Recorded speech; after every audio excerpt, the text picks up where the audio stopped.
What's going on? Welcome to another live edition of Real Fans Real Talk. We got a whole lot to get into this week. Big Hall of Fame class just went in for the NBA. They got them jackets. Uh, had a big knockout in the boxing world. And can we say the NFL is officially back? The I NFL is back. I think we can say it. Before we get into that, though, let me introduce my co-host, Eric Sanchez, aka Legend in Two Games. What's going on, man? What's really good? Shout out to the supporters, as we say every week. I love y'all energy, man. Y'all getting it started already. I see the comments already in here. Shout out to Will Gordon. I see Will Gordon just commented as well. Hmm. Trip, you mentioned a lot of things this week. Yeah, boxing. Here we go with this. Here we go with this again. Here, here we go with Trip's nonsense again. Listen, you My bad. mentioned a lot of things. You mentioned a lot of things. We into the heat of a Major League Baseball playoff race. The NFL is about 3 weeks away from kickoff. We got a little bit of NBA news, but Trip, the biggest news of the week was that my brother had a birthday this week. You know what I'm saying? That's the biggest news of the week. And my inner voice told me you got to have something right for the show. I don't want to show the label too much, you know what I'm saying? Because no checks have been cut. But you know what I'm saying? My brother got to get right. I got to get right. So I had to make sure that I had a little something ready to go, man. And I know this is your beverage of choice right here, my brother. So you already Well, know how we do it. I'm gonna show. I'm gonna just show the back of it, but I ain't gonna show the That's whole thing. it. Yeah, Yeah, yeah. That's how we do. It's a birthday. You get a bottle. I get a bottle. Everybody gets a bottle.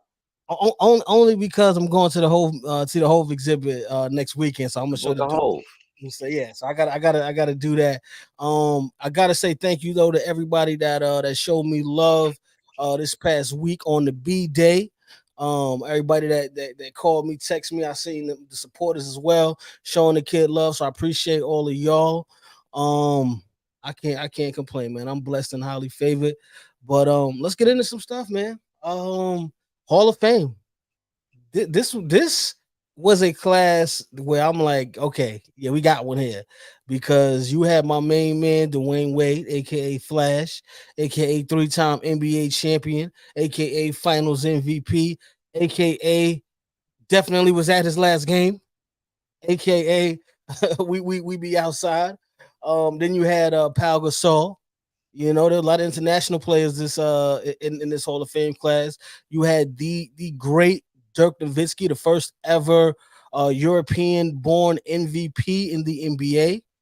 And then you had Tony Parker, TP, the first European born finals MVP. And of course, my favorite coach, your favorite coach, a lot of people's favorite coach, a coach that's not afraid to stand up for what's right, speak his mind, and let his voice be heard. Greg Popovich, gotta love that man. And on the lady side of things, had a big name as well. And we're gonna talk about her a little bit later. But Becky Hammond, shout out to her, man. She got them aces cooking right now in first place. And you know, she's just been inducted into the Naismith Basketball Hall of Fame. So you gotta love that. Tremendous class. I know a couple years ago we were super excited about the class that had Kobe, Tim Duncan, and KG in it. But this Mhm. class may be better, and I mean, it's a lot more rings I think in this class than that one with Kobe. Um, super amazing class, all super deserving of their induction, man. And kudos to those guys, and kudos to Becky Hammond, like I said, on the women's side. Absolutely, absolutely. You gotta love that. Hold on. I see we got some. Let me first of all shout out to D'Angelo McCoy, first in the comment section early, 6:58. I appreciate that, man. Fellas, did y'all see the Naismith Hall of Fame ceremony last night? Let me throw the comment up on the screen so everybody can see that with us. They all had great speeches, but D Wade's speech and calling his pops up was amazing. What speeches stood out to y'all? Two, definitely Dwayne Wade.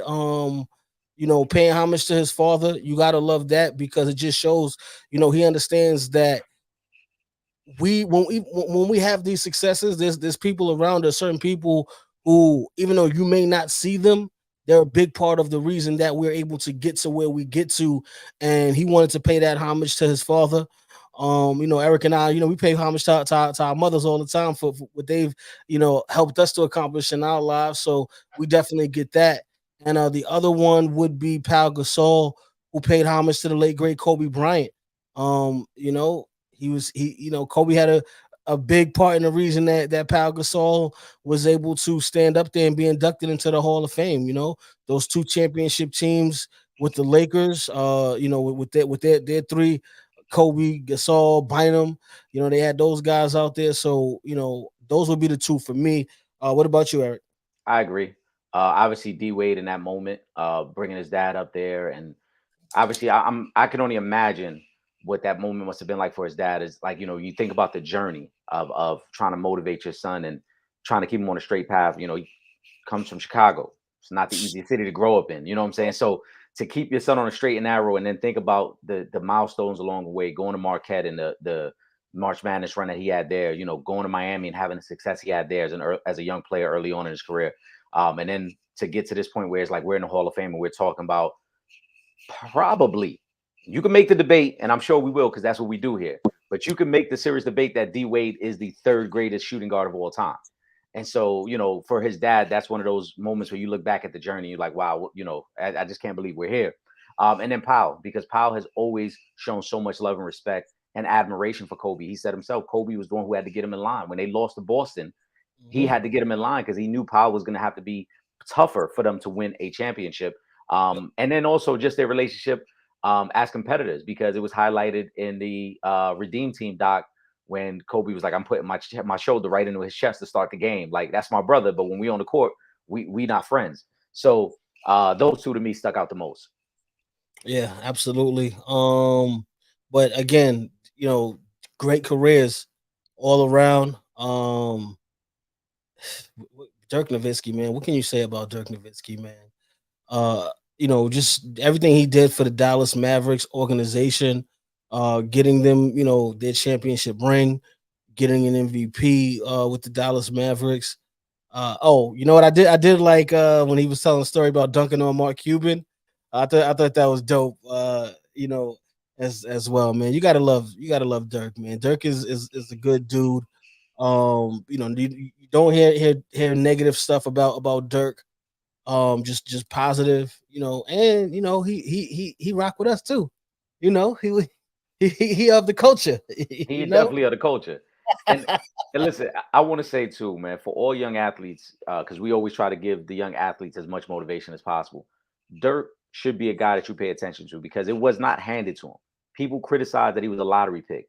People criticized that Dallas traded on draft night for him. People criticized him when he was the MVP and they got bumped in the first round of the playoffs. You know what I'm saying? He truly, when we talk about, somebody who got it out the mud, somebody who had to really grind for it, that's what Dirk did. Dirk had to prove a lot of doubters wrong because before Dirk, the knock on European guys was they were too soft to play in the NBA. You can't win with a European guy as your guy. And Dirk Mhm. had to overcome a lot of stigmas and hurdles to become the Hall of Famer that he ultimately became 20 years in the league. So young guys out there, listen, it ain't always going to be the LeBron James path. It ain't, you're not going to be anointed very early on and have, a 20-year Hall of Fame career that starts out great the way LeBron did. Sometimes you got to get it out the mud. Sometimes you got to go through some obstacles to get to that, that pinnacle. Facts, and he definitely went through a lot of obstacles. Losing to D Wade and Shaq, and in his first finals, but then showing the resilience and coming back and beating the big three in Miami to win his first championship ring. So you got to respect the journey of Dirk Nowitzki, someone who stayed with one team his entire career, and had a great career for Dirk was in the league, what, 20 years, something like that. Yeah. So 20 years. you gotta put some respect on Dirk Nowitzki's name. I'm gonna throw Deontay's comment up here, and then we're gonna get back to yours, Ron. I got a beef. Why isn't Shamiqua Holslaw in the Naismith Hall of Fame? What she did at Tennessee with 3 national titles in her WNBA career. Only thing I can say to that is everybody don't go when they supposed to go. It's not saying that she's not going to go. Um, because obviously she still has time to get in, and if and again, you just sometimes everybody's not recognized when they're supposed to be recognized, because obviously what she done in the WNBA, her collegiate career, you would think it's enough to make it into the Hall of Fame. But again, like I said, everybody's not acknowledged when they're supposed to be acknowledged. Doesn't mean that they won't be acknowledged.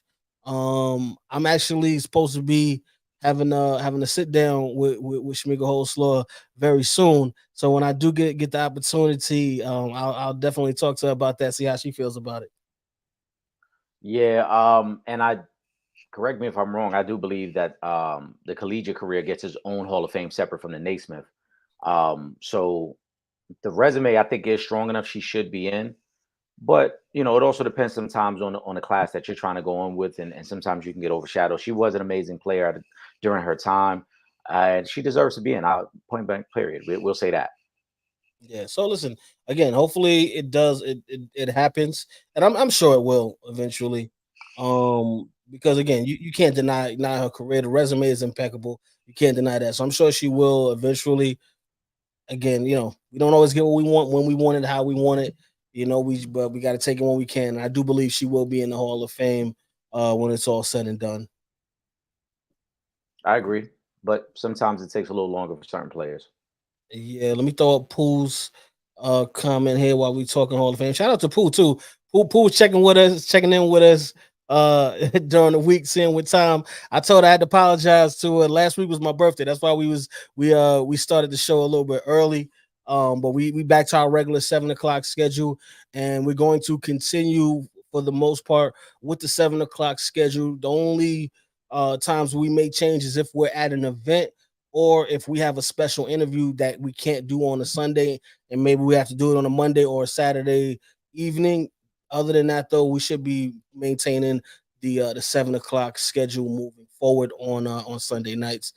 But Pooh says Greg Pop's speech was so long, I took a nap and he still was talking. LOL, it was a Spurs night, wasn't it? What you gonna say? You got Pop, you got TP. Listen, Pop deserved to speak his piece because he's been doing this a very long time. He's one of the most decorated coaches. He's one of the most outspoken coaches. I probably say him and maybe Steve Kerr. Have pretty much stood tall. In the face of injustice and always spoken their minds. So if anybody deserves to have a little extra time, and on top of that, he's produced a lot of Hall of Famers himself have come from the Spurs. When you talk about David Robinson, you talk about Tim Duncan, Tony Parker, so like the man has produced several Hall of Famers himself. So, if you take a little time, if you got snooze, take a little nap, doze off, and get back to it, then go ahead, man. Get your little rest and get back. But shout out to Pop, man. Well, Pool, shout out to Pool as well. But you know how it goes, Pool. Like sometimes the OGs get up there and then they start rambling on and they lose where they at in the story and then they got to get back to it. And next thing you know, it turns into a 25-minute speech. So, but Greg Pop has earned that right as well. He has done so much for the game and progressed the game that he earned that right. And that moment on the podium was his moment. So kudos to him, man. It's like when the pastor take a little longer on the sermon. You got to sit there and hope your mom don't pop you in the back of the head because you dozing off.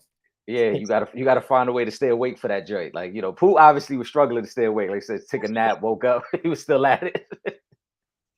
And, he went and warmed up some leftovers, came back, he was still going. But that's how it be sometimes. Exactly. It is what it is. Let me throw up I gotta throw Kevin. What's going? Shout out to Kevin, man.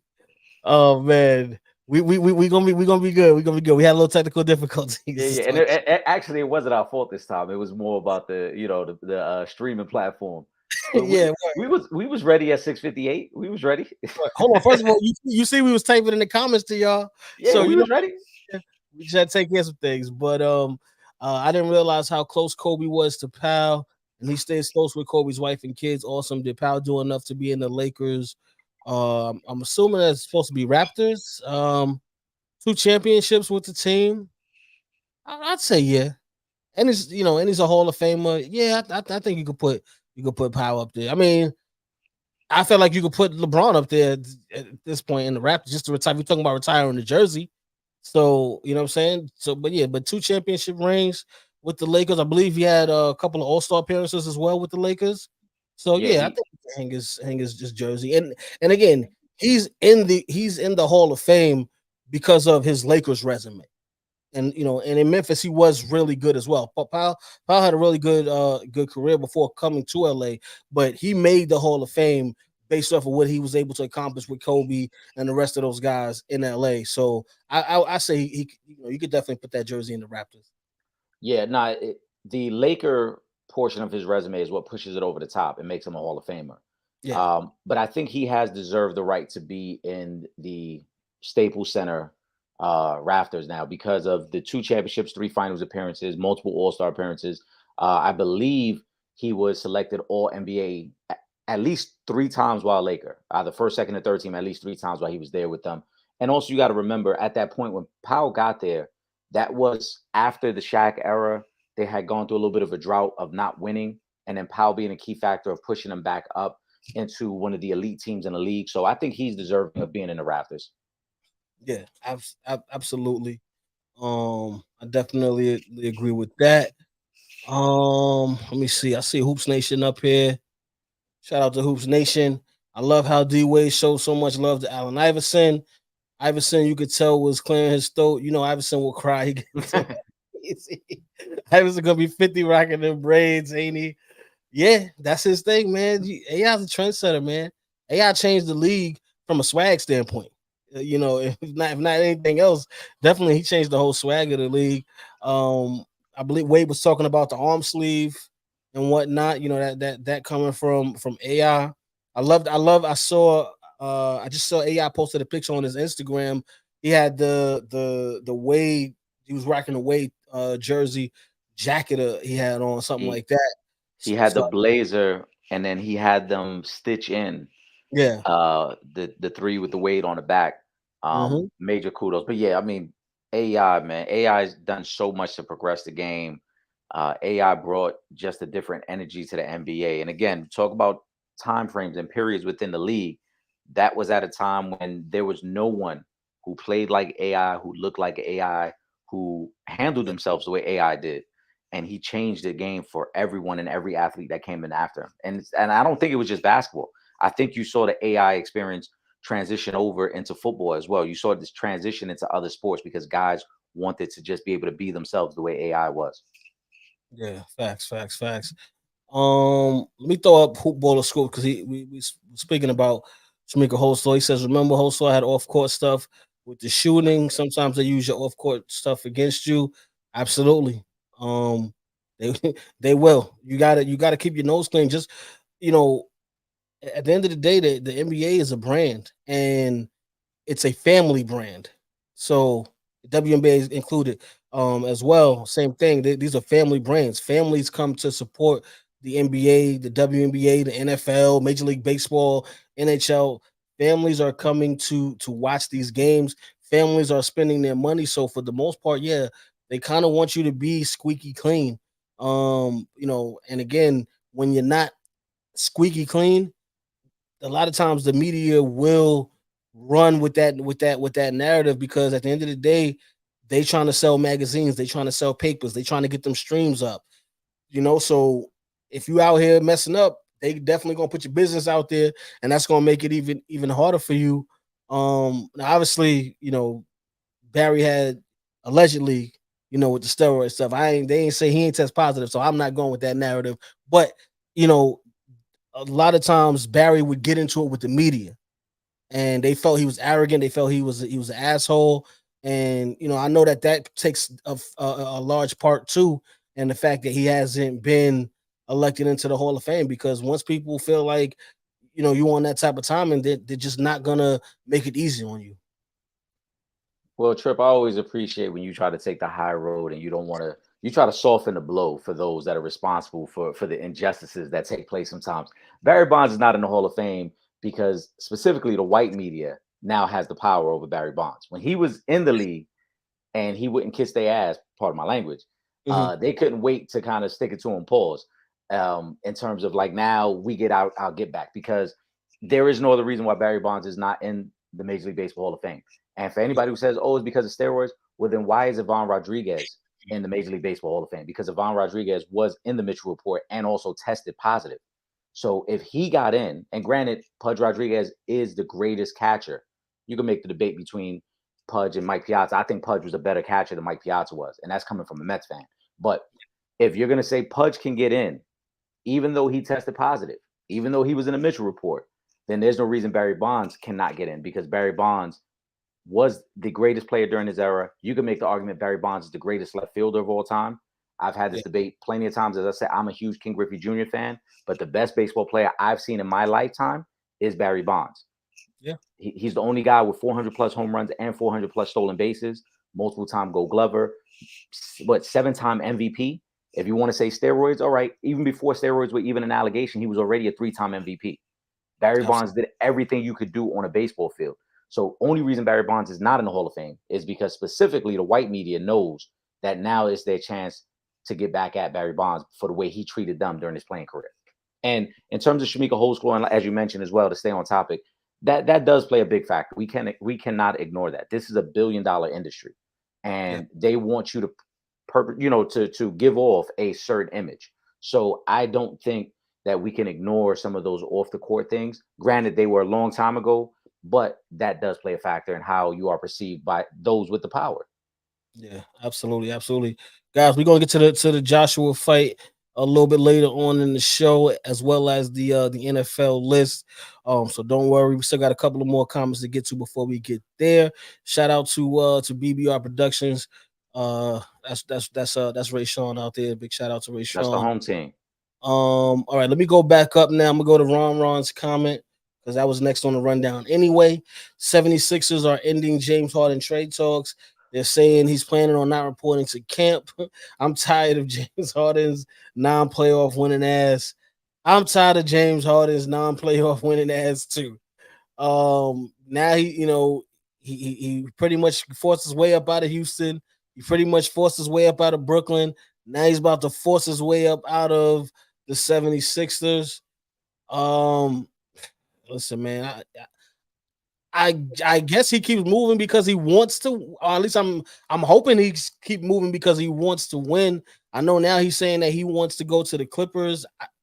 I don't get it. You already dealt with 2 injury-prone players in Brooklyn, so I don't know why would you want to go to the Clippers to play with 2 more injury-prone, superstars.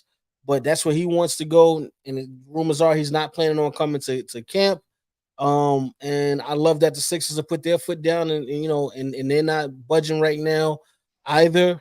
Now, obviously, at some point, somebody's gonna have to make a move because once we get to that trade deadline, if James Harden is not moved, you're gonna be stuck and you're not gonna get anything in return because he's definitely leaving next season once that contract is up, and you will get nothing for him.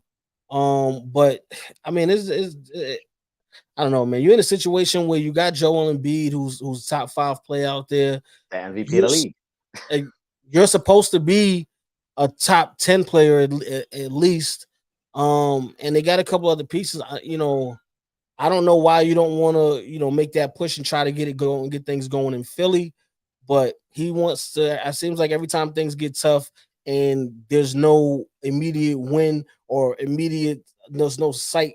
Anytime in the future, looking like it's gonna happen, he wants to jump ship, and that's what we're saying again right now.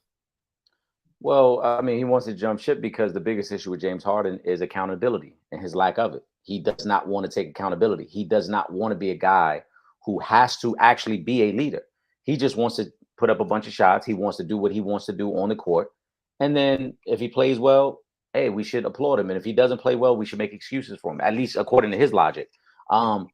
The Sixers are not going to budge on this. And we talked about this. I don't think it was last week's episode, but I believe the week before, if you go back, Trip, someone had asked us who we thought would get traded first between Harden and Dame. And I said I thought it would be Dame because Daryl Morey's history, not only as president in Philly, but as GM in Houston, is he will not buckle just because you want to get traded. He's going to hold out for the best possible move. And if you don't believe me, just look back to 2 years ago with Ben Simmons when he literally sent Ben Simmons home for half a season before they found the right trade for him. He is not going to trade James Harden just because Harden is unhappy. Harden, I guarantee you, even if he doesn't show up to camp and he does the typical James Harden, I'm going to show up overweight, then Daryl Morey will live with that. But they're not going to buckle to James Harden's request. And honestly, I think Philly might be better now because I think Maxey is ready to take on a bigger responsibility in that offense. And Maxey is ready to be the number 2 to Embiid. So James Harden to me is only hurting himself. Going to LA, I do not think solves his problems. At this point in James Harden's career, he should be willing to take a backseat and allow Embiid to kind of be the driving force, and he support that. But he's not willing to do that. He still wants to be viewed as the guy and somebody who is kind of quote unquote leading the way for his team. But I don't know what he's really leading, Trip, because as you mentioned and highlighted before, he struggles in the playoffs. He's one of the worst playoff performers in terms of superstar guys that we've ever seen. Historically, he's one of the worst. So he can sit home all he want. He can report out of shape all he want. Daryl Morey is not budging on this topic. Yeah, I agree. So, and again, I don't. Maybe the Clippers is his choice because he looks at that as a bailout because they're so injury prone, and it's like nobody's gonna say anything if they don't win because Kawhi might miss half the year, Paul George might miss half the year, even though he said he was gonna be on his bully this season. But history has told us that both of those guys are gonna miss huge chunks of seasons.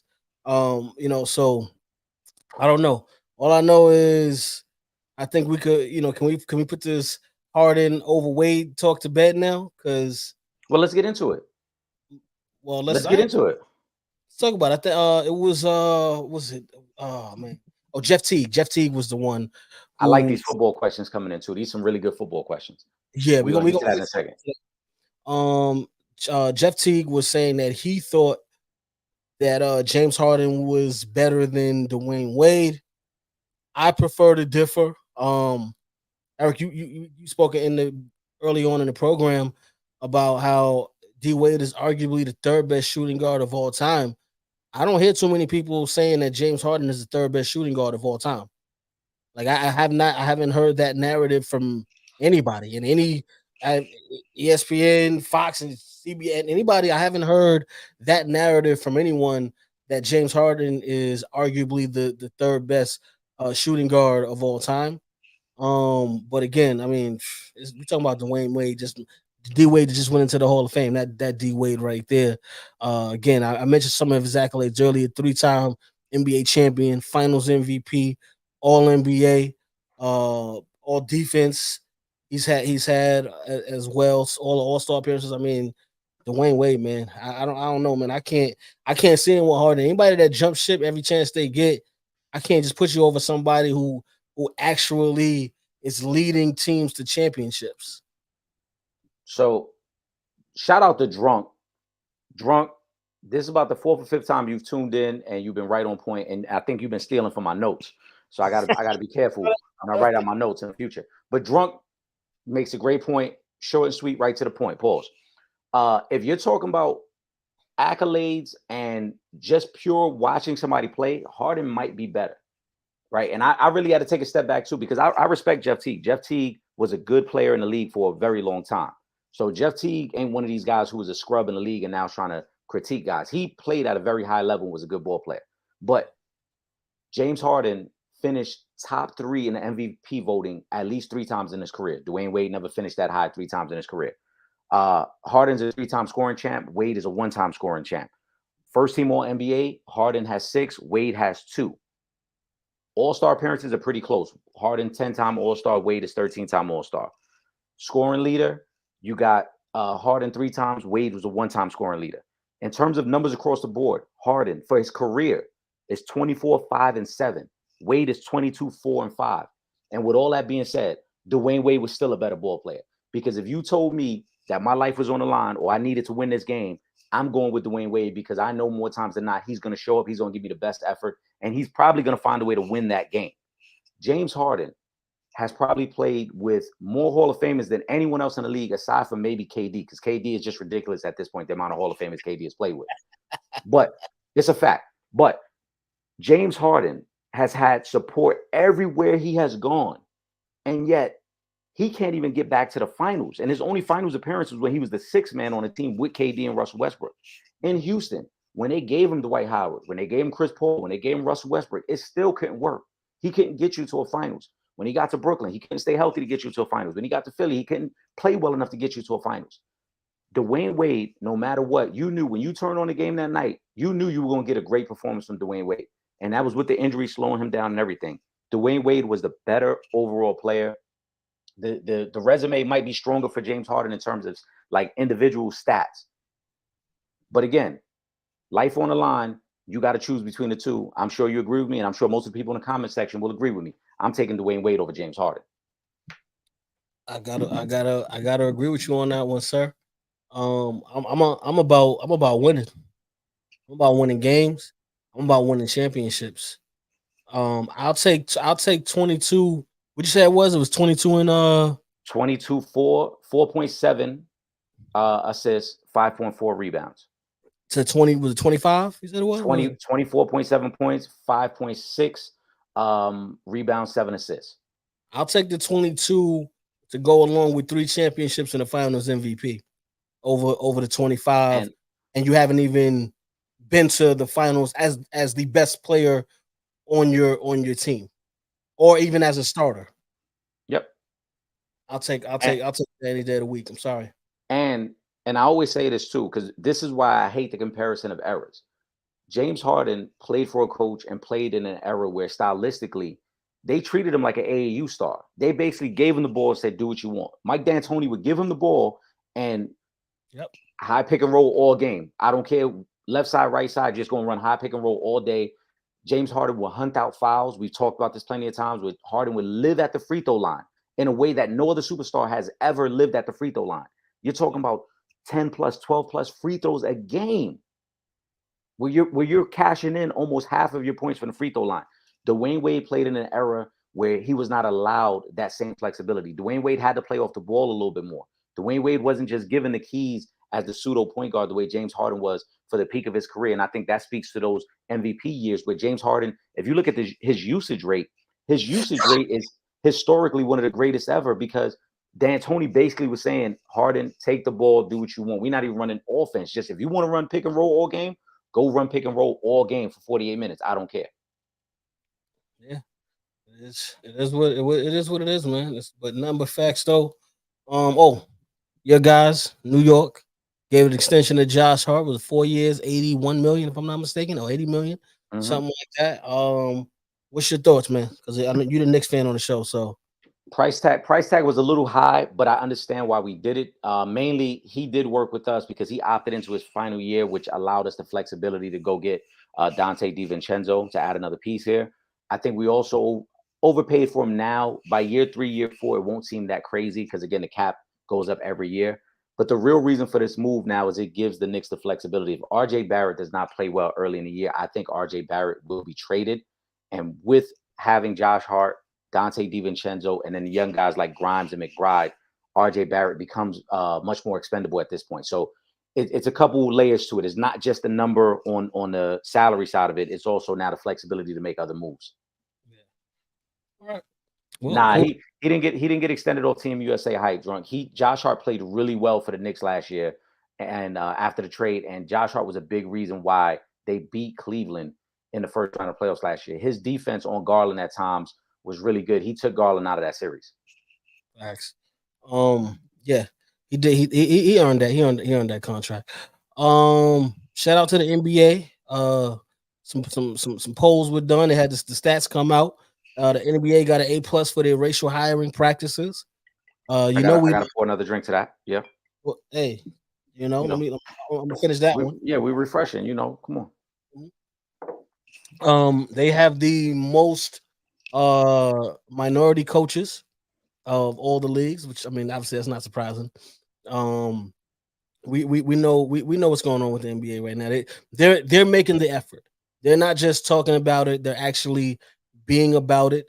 As far as when you're talking about coaching, hiring, when you're talking about the upper brass, when you're talking about owners, even though I know MJ just sold one, but they're able to to really they've really been pushing things forward, pushing the movement forward, and trying to balance things out, and they're giving a lot of opportunities to a lot of coaches that deserve them, as opposed to their counterparts in the NFL, where we still up here scratching our heads, asking why certain coaches haven't had a shot yet at the head coaching job. So shout out to the NBA on that one.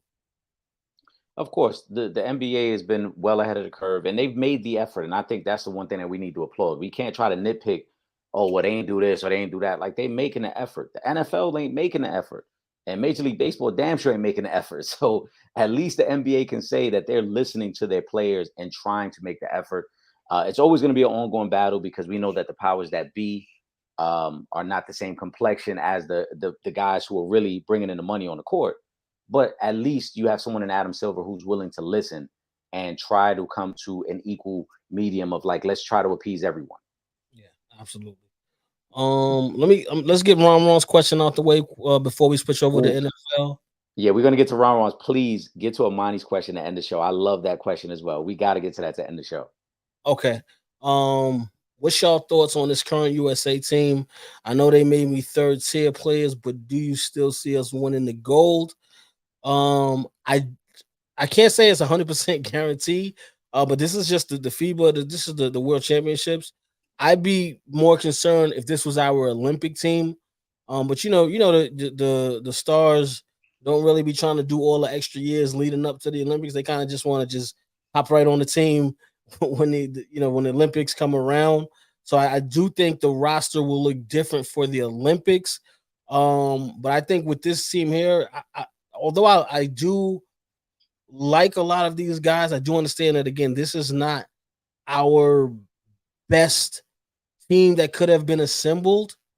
But I think we got some really good players. I mean, you got Anthony Edwards out there, you got Jalen Brunson out there. So we got a couple of cats. I do feel like this is where John Morant and Zion Williamson, this should be them leading the charge. Right now as the two representatives of the new era of NBA players. I think this should be their team right now, leading the way. I was a little shocked to find out that Trey Young didn't make the team. I felt like he should have been on this team because he is one of those from this new era that should have been out there. But I think for right now, for what it's worth, I think they'll be all right. But it's just not the dominant where it's like, man, ain't nobody coming close to team. Like we don't got to watch this thing. It's not like that. Not at all. I mean, have you seen what Team Canada got? They Uh, got yes, uh, yes, so we're not gonna pretend that the disparity in talent hasn't closed significantly over the last 20 years. The rest of the world is slowly starting to catch up, and the best players in the NBA right now, half of them, if you do a top 10 list, half of them aren't American.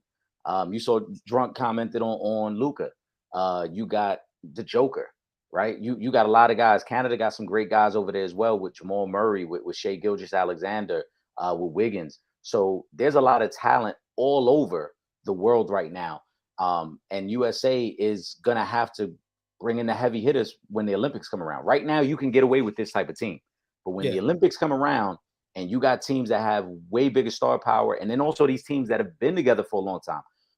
When you look at the success that teams like Spain and Argentina have had in the past, it's not because they had the best players, because those teams have been together for 5, 10 years, really practicing together and getting to know each other. So USA has got to do a better job when the Olympics come around.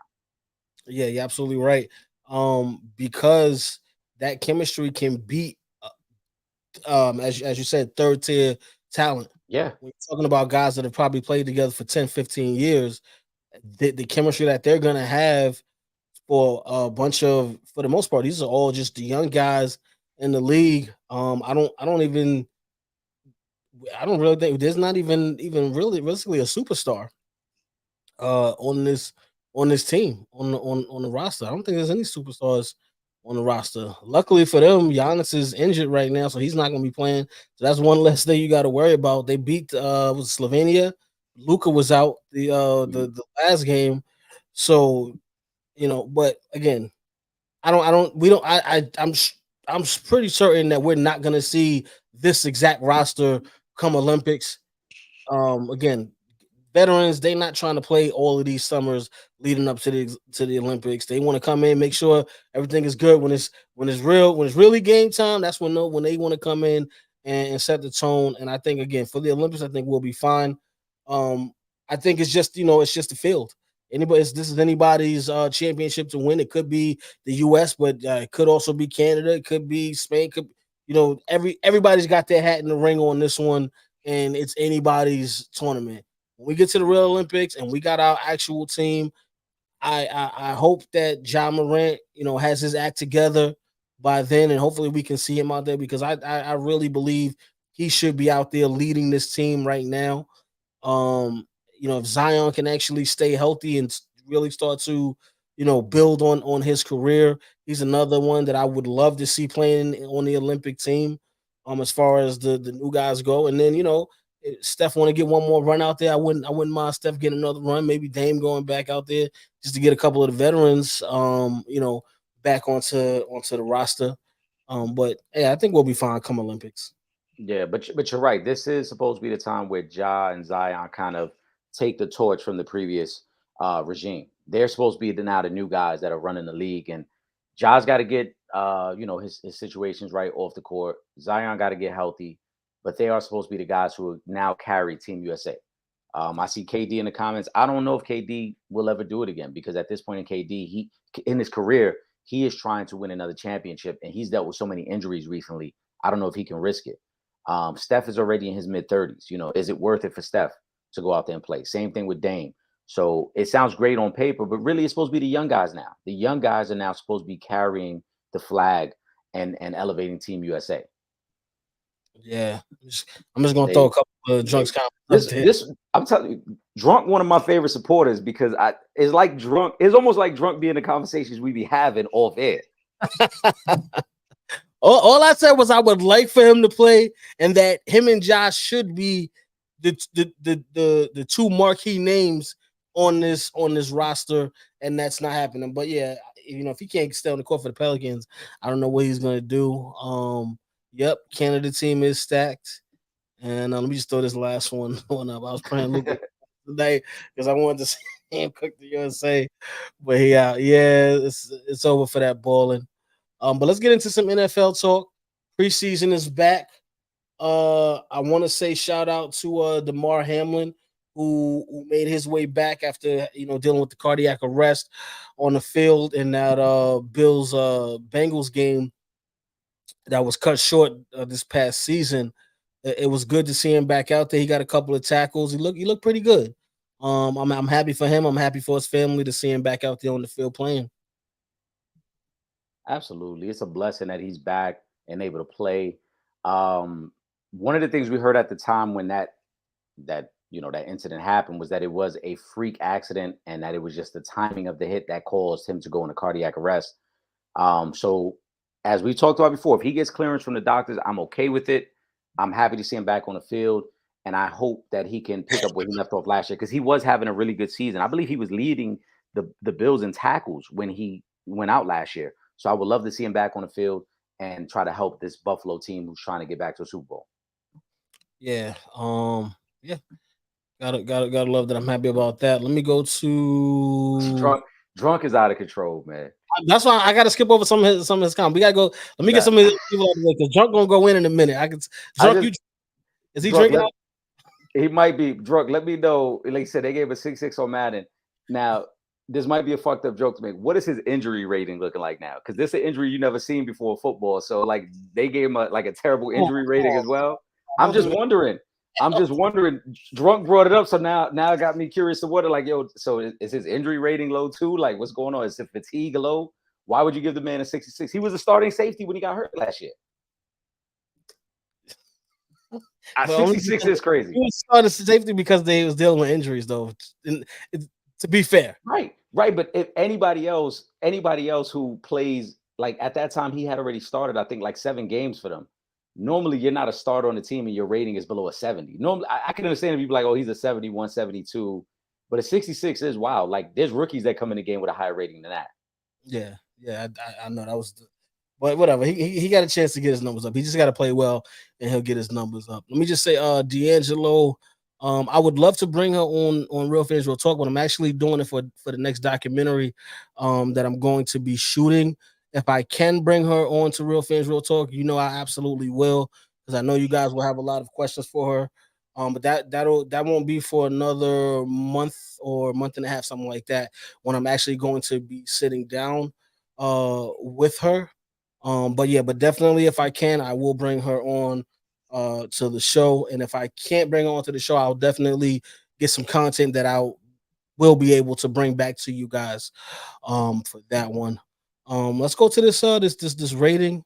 I see in the comments. Let me pull up this comment right here. Hype baller hoops. Mahomes voted number one on an NFL top 100 list.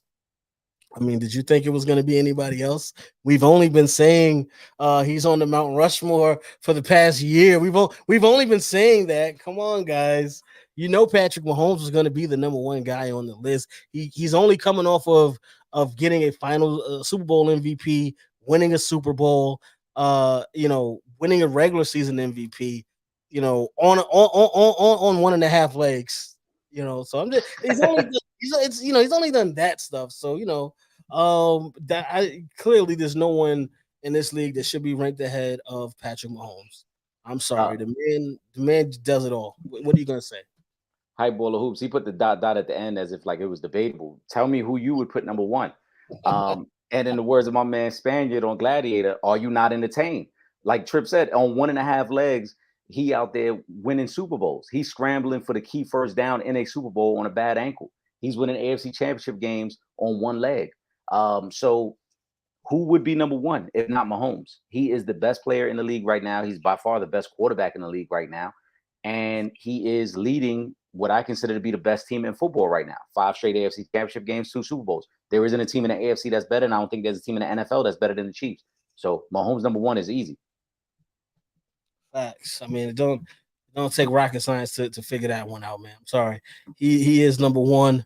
Let me throw Kevin Ford's comment up here. Josh Allen lands at number 8 on the top 100 list. Too high, too low, just right. I'm not mad at him being number 8 on this list. This is a quarterback driven league. He is one of the premier quarterbacks in the league. As long as they didn't have him ranked ahead of Joe Burrow, Patrick Mahomes, um, probably Aaron Donald, probably don't the other person that I probably would have had a realistic problem with him being ranked ahead of. If you want to throw Jalen Hurts ahead of him, I'm not going to be mad at that as well either. But I think that 8 was a good spot for him. He's top 10. I guess 8 is right. I'm be honest, and I really like this player, but I thought 2 was too high for Justin Jefferson. And it's nothing against Justin Jefferson. It's just that as a receiver, you don't impact the game the way quarterbacks do. Yes. And so to put Justin Jefferson ahead of Joe Burrow and Josh Allen, I thought was a stretch. I think Josh Allen right now, I think it's a toss up between him and Jalen Hurts. And that's not a knock against Jalen Hurts, but we're going off 1 year of Jalen Hurts as compared to 4 years of Josh Allen, where Josh Allen has had some really big playoff moments. And Josh Allen has gone toe to toe with Patrick Mahomes as well. I mean, the only guy really on the list that can say they've gotten the best of Patrick Mahomes is Joe Burrow. Everybody else has lost in close fashion. Jalen Hurts lost in a close game in the Super Bowl. Josh Allen has lost 2 close games to Patrick Mahomes in the playoffs before. So I guess 8 is okay because he is in the top 10. I just think maybe he could have been a little higher because I don't know if Justin Jefferson should be number 2. Yeah. I mean, shout out to Justin Jefferson because I love Justin Jefferson though. He is the one. I think he is number 1 right now. But it's a little harder because for me to place him that high because again, like you said, Eric, just wide receivers don't have the same impact on the game that the quarterback position has. At the end of the day, he can't do nothing until if Kirk Cousins mess that up. There ain't nothing that he can really do. He's dependent on Kirk Cousins playing well, or at least playing halfway decent, because he's one of them that can make plays happen. So but you are dependent on someone else to play at the level that you've been playing at. So but again, back to the original question, I'm okay with Josh Allen being at number 8. Let me throw Mike's Hoop Pages question up here. Trevor, I'm assuming you're talking about Trevor Lawrence, my guy, could break out from Pro Bowler to superstar. Expect him to be a superstar this year. Absolutely. Shout out to my guy Calvin Ridley. Roll Tide. He is back. That offense is going to be so potent this year. They're going to do some amazing things. If you think what you saw towards the end of the season last year and then going into the playoffs, was something, they're about to level all the way up. Yes, Trevor Lawrence takes that next step. I think by the end of this season, we're going to be calling Trevor Lawrence a superstar. I 1000% agree. If you guys don't already, it's a shameless plug. Subscribe to the Sanchez Show. I put out an episode on Tuesday where I gave you guys 4 teams that I think would make the leap this year and do what the Eagles did last year, because I thought the Eagles caught a lot of teams by surprise. The year before that, Cincinnati did it. So there's always one team. Jacksonville is one of those 4 teams. And the reason why I think they will make that leap and surprise a lot of people is, one, Trevor Lawrence, year 3, I think is going to take that next step up into being a superstar. This is his second year with Doug Peterson, and we know what he can do with quarterbacks. But Calvin Ridley, because when you get a true number 1 receiver and everyone else falls in line, then the sky's the limit. Because now Calvin Ridley is your number 1. Christian Kirk now becomes your number 2. That's really where he should be. Evan Ingram, who played really well in the second half of last year for them, now will get a lot of one-on-one coverage over the middle of the field. And Evan Ingram is one of the fastest tight ends in all of football. Yep. But then Travis Etienne in that running game, we saw how he was progressing last year. Trip, to your point, there's a lot of weapons on Jacksonville. They got a very young, fast defense. Mm-hmm. And I think they just build on last year. They had that historic comeback against the Chargers in the playoff game. I think now, because their division is so weak, the Colts are rebuilding, the Texans are the Texans, and I don't think the Titans really have much left in the tank now because Derrick Henry's a little older and Ryan Tannehill, they don't even really want Ryan Tannehill as a quarterback anymore. So I see the path for the Jaguars being easy within the division, and I think Trevor Lawrence puts up big numbers this year. We're going to be talking about Trevor Lawrence the way we talk about some of these other young quarterbacks. Yeah, absolutely. I can't wait. I'm super excited. Guys, make sure if y'all on the live right now, rocking with us, make sure y'all click that like button, that subscribe button, get them notifications going on. So you can stay in the loop. Most of y'all be in the loop with us anyway, because y'all definitely be commenting on the Facebook and the Instagram and on YouTube. But if you haven't already, make sure y'all click that like button, click the share button, and make sure you following us on all our social media, Twitter, Instagram at Real Fan Talk, Facebook.com/Real Fans Real Talk. And YouTube, of course, YouTube.com. Let me throw the YouTube channel up there. Make sure you subscribe to YouTube.com. Yeah. That was the alert for them to subscribe to the YouTube channel. That bell right there. No, that's fine. I'm looking at Drugs. We might have to do like a in-game live with Drug. My man said he running around, so he got money on the game. Yeah, Drug be on it, man. He just might. Let me throw Drugs other comment up here too while we're there. But yeah, make sure you guys follow us on all our social media. Again, we are on every Thursday night here in New York City, Verizon 43. BPN 2 from 8 to 9 p.m. But if you're not in New York City, you can still watch from anywhere in the world. All you got to do is go to realfansrealtalk.com. We actually are getting ready to revamp the website as well. So be on the lookout for something new and innovative with the Real Fans Real Talk website. And make sure you guys subscribe to both the Sanchez Show and the Real Fans Real Talk podcast. We are streaming on all major platforms. Now, with that being said, let's see what let me just drunk. You got drunk. We just be typing away, man.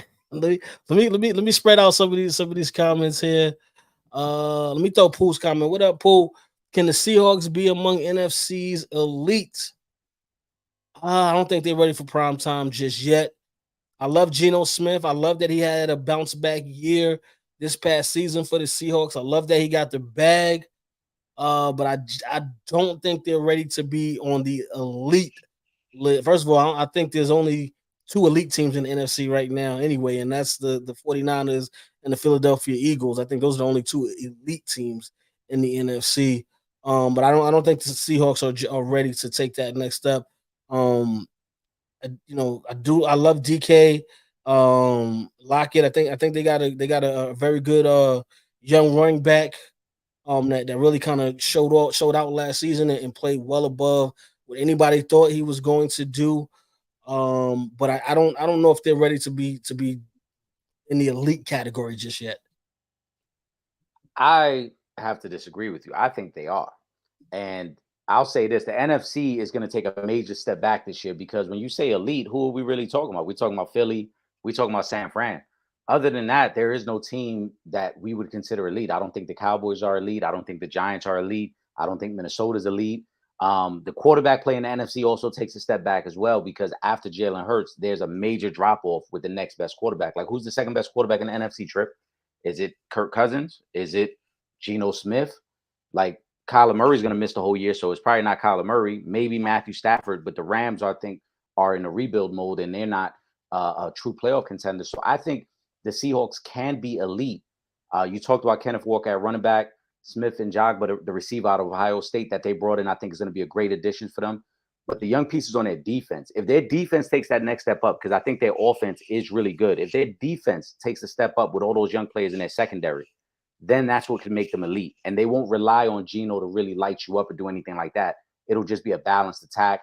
They showed me a lot in their playoff loss to the 49ers last year. I like the Seahawks a lot. And I know we're going to get into it at some point, so I'll just tease it now. But they're the team that I think is going to win the NFC West. I think they're going to surprise people and win the division as opposed to the 49ers. So I like the Seahawks to be among the NFC elite just because the competition isn't that great. I mean, I guess from that standpoint, I guess. But again, I want Geno Smith to continue to do well. I think it's a great story, so I wouldn't mind it. I'm just not sure just yet if they're ready for prime time. But I mean, I guess if everybody's that bad, somebody got to look elite. So I mean, it's just again, like I said, it's one of them situations. First of all, there's nobody coming out of the NFC South that's good. Saints, Falcons, Panthers, Bucks. None of those teams are good. So that already scratches off 4 teams right there. Facts. You look at the North. Minnesota's probably the only legitimate playoff team. The Bears, I like what the Bears are doing, but the Bears won 3 games last year. It's very rare that you go from winning 3 games to winning 10 games. Yeah, there's still going to be a progression there. So the Bears are on a playoff team. I don't think the Packers are a playoff team with Jordan Love. Who else am I missing in that division? I think Minnesota is a playoff team, but Detroit's probably the best team in that division. Right? So again, now I just gave you 8 teams. None of those teams are elite. No, not at all. As I said, there's only 2 elite teams, and So I think the Seahawks make that jump to become an elite team in the NFC. Let's go to what's this? Danielle Jackson, Tyreek Hill. I stay healthy. I keep attention to detail, and I'll get 2,000 yards. I think that's contingent on whether or not Tua can actually stay on the field first and foremost. Because if Tua winds up going down, I don't see him getting those type of numbers. If Tua's playing, it's possible. It's because it's Tyreek Hill. And I don't want to disrespect his talent level because he is still elite. He's still a top 5 wide receiver in this league. And again, you do have another big time wide receiver on the other side. So it's possible, but again, I think that's strongly, contingent on whether or not Tua can even stay healthy. If he's not on the field, I don't think that happens. And even if he is on the field, it's still going to be tough to get to that 2,000 yard mark. But Tyreek Hill is a wide receiver that can do that. I think he can get to that stat line. I mean, yeah, he can get to that stat line if they're giving him 15 targets a game. But when he played with Patrick Mahomes, he can get to 2,000 yards, right? And Patrick Mahomes, we just said, is the best quarterback in football right now. Yeah. You're telling me that Tua Tagovailoa and Mike White are going to be good enough quarterbacks to get you 2,000 yards when you're the focal point of every defense y'all face? He ain't getting 2,000 yards. Now, Tyreek is a great receiver, though. That's not to knock him. But 2,000 yards is a lofty expectation. You got to average over 100 yards a game just to get that. You're going to be the focal point of every defense y'all face. And every game would have to be competitive because anytime y'all blowing somebody out, y'all not going to pass the ball. Yeah. So let me ask you this then, because Justin Jefferson now, I would say he does not have. I would say healthy Tua is better than Kirk Cousins. I don't agree with that at all. But Well, based off of what we saw last season with the numbers he was putting up last season before he got hurt, he was one of the top quarterbacks before he took that first concussion. Uh, But I mean, if he can get 2,000 with Kirk Cousins, I think it is possible because he is the guy. Um, he is the only guy in Minnesota right now. now, I mean, well, and He was the only guy. no, last year they still had Adam Thielen last year, and let's not forget what Adam Thielen was still a good receiver. It's just that Justin Yeah, Jefferson is way better. but Adam Thielen was not 4 years ago. Adam Thielen No, he last. wasn't 4 years ago, Adam Thielen, but he was That's still a not good right. receiver. Like the drop off from Justin Jefferson to Adam Thielen is way bigger than Tyreek Hill and Jalen Waddle. With it, like Jalen Waddle is really good at that position right now. Adam Thielen is not at that level anymore. No, Adam Thielen is not the same guy, but Justin Jefferson also, and I love Justin Jefferson, so this isn't to knock him. You got to remember when they made the trade last year. Now his name slips me. The tight end from Detroit, Trip, that they brought over. Oh man, I was coming. Yeah, now I can't. Hawkinson. So TJ Hawkinson. yeah, when they brought Hawkinson over with Adam Thielen, now it created that dilemma for defenses. Like, well, we can't just key on one guy because you got this tight end. And if you look at TJ Hawkinson's numbers in the playoff game against the Giants, that's what happened. The Giants try to focus on Justin Jefferson, and Hawkinson went off. So throughout the course of the regular season, that's what's going to happen. There's enough guys on the field where we can't just key in on this guy. Miami is very top heavy in that it's Hill, it's Jalen Waddle. Yeah. And if we just shade the coverage one way, we're going to force the ball to come this way. And so that's what's going to happen with Tyreek Hill. When he was in Kansas City, the reason that situation started to fade away was that teams just started saying, look, we're not going to let you get over the top on the defense. We're going to lead the safety over the top. We're going to let the corner run underneath with you to take some of that short stuff away. And we're going to force you to be a route runner and beat us in that fashion. That's where Justin Jefferson is better than Tyreek Hill. And so for Justin Jefferson, I can see him really saying, I can get to 2,000 yards because his route running and his ability to get open underneath, I think is better than Tyreek Hill. Justin Jefferson, to me, does a lot of the same things that Cooper Kupp does. The only thing is he's way more explosive than Cooper Kupp. When he catches the ball on a 10-yard or 15-yard pass, he turns that into something bigger. Tyreek Hill really beats you down the field. You dare Tyreek Hill to catch the ball in front of you, and you just try to limit him there because his speed is really the issue. Yeah, I agree with that. All right, let's see who we got next up here. Let's go to Wayne's question. Shout out to Wayne Johnson. Do the Patriots have enough to make the playoffs? No. That's easy. No. Hell to the no. Hell to the no. They do not have enough. This is not your daddy's Patriots. This is not your granddaddy's Patriots. This is rebuilding at its finest, and they are a long way from being the pride and glory of the NFL. My question in response to that is, show me the 7 teams that the Patriots are better than. Let's do a quick rundown, Trip. They better than Kansas City? No. They better than Cincinnati? No. They better than Buffalo? No. They better than Baltimore? No. They better than Miami? No. They better than the Chargers? No. That's 6. What about the Jets? I was about to say, I didn't even mention the Jets. Are they better than the Jets? No, they are not.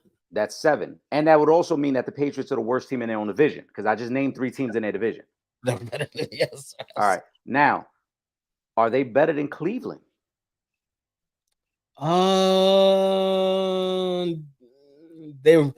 Their coaching is better than what Cleveland has. Right. Coach. That's the one advantage they have. They have the better coach, but they ain't got the better quarterback. They ain't got the better running back. They ain't got the better defensive players. No, they do not. I think that's the only box they check off is the coaching. So I guess I'll go with the Browns. Okay. Are they better than the Broncos? I wouldn't say they're better than the Broncos, but I think they're probably like here, it's pretty scale is probably like teetering back and forth. But no, yeah, it's but then it's not like I'm looking at them and saying they're clearly better than the Denver Broncos. No, if anything, they're even. So we just named 9 teams, and it took us to get to the 9th team to find someone that we felt the Patriots were kind of on par with. Yeah. They don't have enough to make the playoffs. It's not Bill Belichick's fault. They just don't have enough weapons offensively. The Yeah. defense is still young, but they just don't have enough. They're the third best team in their own division. And like I said, when you look at the scale of the other teams, the AFC West is sending two teams to the playoffs, and that's the Chargers and the Chiefs. The AFC North is at least sending two teams to the playoffs. More than likely, that's going to be the Ravens and the Bengals. The AFC East is at least sending one, whoever wins that division. And two. More than likely two, because they had two in last year. So again, that already puts you at 6. And I'm sorry, my apologies, my fault. I ain't even named the Jaguars. Oh, They're not better than the Jaguars. So really, they like the 10th best team in the AFC when it takes 7 teams to make the playoffs. They're not going to the playoffs. Yeah, it's not going down. Sorry to disappoint everyone. Let me see. And that's a great comment by Drunk as well. Yes, the drafting of Bill Belichick is starting to catch up to him. They had some bad drafts at the end of Tom Brady's tenure there. Yeah, I'm gonna go to Drunk's other comment. He got Jameis Winston. Spidey sense is telling him Derek Carr gets injured. Listen, man, it's football. Anything is possible. Either way, I don't think either one of the quarterbacks is leading them nowhere. They also have Kamara, who's been suspended for the first 3 games of the season. He's been one of the top running backs in football for the past 5-6 years. He's gonna miss the first 3 games. They're gonna be in a lot of trouble this season. But again, they're still in rebuild mode as well. So I don't really expect much from them. Let me throw Hoop Ball of Scoops comment up here. Still believe Daniel Jones is a top 10 quarterback. Did we said that? Never. We never said that. I don't think we said that. I think they have him ranked in the top 10. I don't believe we said that. And I'm a Giants fan, and I ain't even say that. I ain't gonna jump out the window. I'll see how he does this season. If he can continue to level up from what he did last season, maybe next year I might put him in the top 10. But going into this season, I don't have Daniel Jones in the top 10 quarterbacks. Again, we could run down the list. He is not a top 10 quarterback. He is within his division. He's the 3rd best quarterback. He's not better than Dak or Jalen. I give him top 15 though. Top 15, yeah, but that means you're middle of the pack. But and I will say this in his defense, he has not had a legitimate number 2 wide receiver. I will say that in his defense. Hopefully one of the rookies pans out this year and we can see a little bit more, but he hasn't had that. Right. And we know the difference. Because Kenny Galladay been stealing money from y'all. So that's exactly. So wide receiver or tight end. He has not had a legitimate top wide receiver or tight end. His best receiver has been Saquon Barkley. That's not true. Who's better than Saquon Barkley? His best receiver, unfortunately, he was hurt last year, is Sterling Shepard. I don't count him. He ain't been. He played 5 games in 5 years. But he not play the wide receiver position? I can't. He hasn't played. When was the last time? He was hurt last year. No, but when he plays, Sterling Shepard is really good. He plays 5 games. He's averaging 5 games a season for the last 5 seasons. I like Sterling Shepard. He's a good receiver. Trip. I like him. Eric, when was the last time he played 10 games in the season? It's been a minute. Crickets. It's been a minute. All right, then. That's all. And this is my team, so I feel bad because I want to put him up there because I do think if he could actually stay healthy and stay on the field, he could be one of the better receivers in the league. But I can't base that off of you playing. You know what I'm saying? You missing half the season. You missing full season, 3/4 of this. Like, when has he played more than 14 games in the season ever in his career? It's been at least 3 to 4 years. He has been injury prone, but yeah, he's the best receiver. And yes, Daniel Jones has not benefited from a true number 1. And you can't get consistency when even if he is, let's say he is a legit number 2 receiver, right? You can't improve with somebody who's in and out of the lineup. Right, but even still with that, the biggest issue with Daniel Jones are the turnovers. he had a streak where he was turning the ball over at least once a game, I think for like almost 20 straight games. That's Yeah, really the biggest issue with Daniel Jones. He progressed last year. He did get better. He played really well in that playoff game against Minnesota. But the fumbles early in his career are a major problem. The turnovers in general were a major problem. And yeah, he's a top 15 quarterback. And to Drunk's point, it's not really saying much because it just means you're middle of the pack. But again, we'll have to see if he progresses this year and becomes a little better. Um, Top 15 ain't really saying much though. Top 15 is your middle of the pack. You're not a Pro Bowl quarterback. You're not a scrub. You're okay. You're good enough to probably win us 8 or 9 games.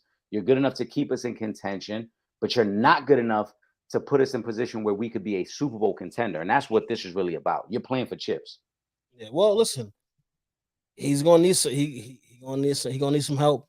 I will say this for me, if he builds on what he did last season, because again, you mentioned the turnovers. Last season was his best season. He got the turnovers down. Shout out to Brian Daboll and that coaching staff for helping him out. If he can continue to improve and build off of that, I'll be okay with that because I didn't expect him to have the season that he had last season. I do think the offense is a lot better this season than it was even last season. Not that there's an elite receiver out there, but I feel like the offense is better than it was last season. So for me, I just need him to continue to improve, and hopefully the Giants can at some point bring in a legitimate number one wide receiver or tight end at least. They got to draft better. But yeah, they got to get him a weapon. They got to figure out a lot of things though, man. This is an ugly situation for them because they gave him a lot of money and now they're starting to work this out with Saquon. So it could get ugly there. Let's move on. I don't want to bash the Giants. I like what they did last year. Facts. All right. Vikings would trade Justin Jefferson for Josh Allen in a heartbeat joint. Let me see. Let me see where we That's a go. fact. Yeah. Facts. Hold on. Let me throw up. Let me just get. Let me just get Ron's comment real quick. Your interviews with A Butter and Haran were amazing. Even Haran loved that y'all have comments. Any upcoming people we can look forward to, or maybe a dream guest. We do have somebody coming up next Sunday.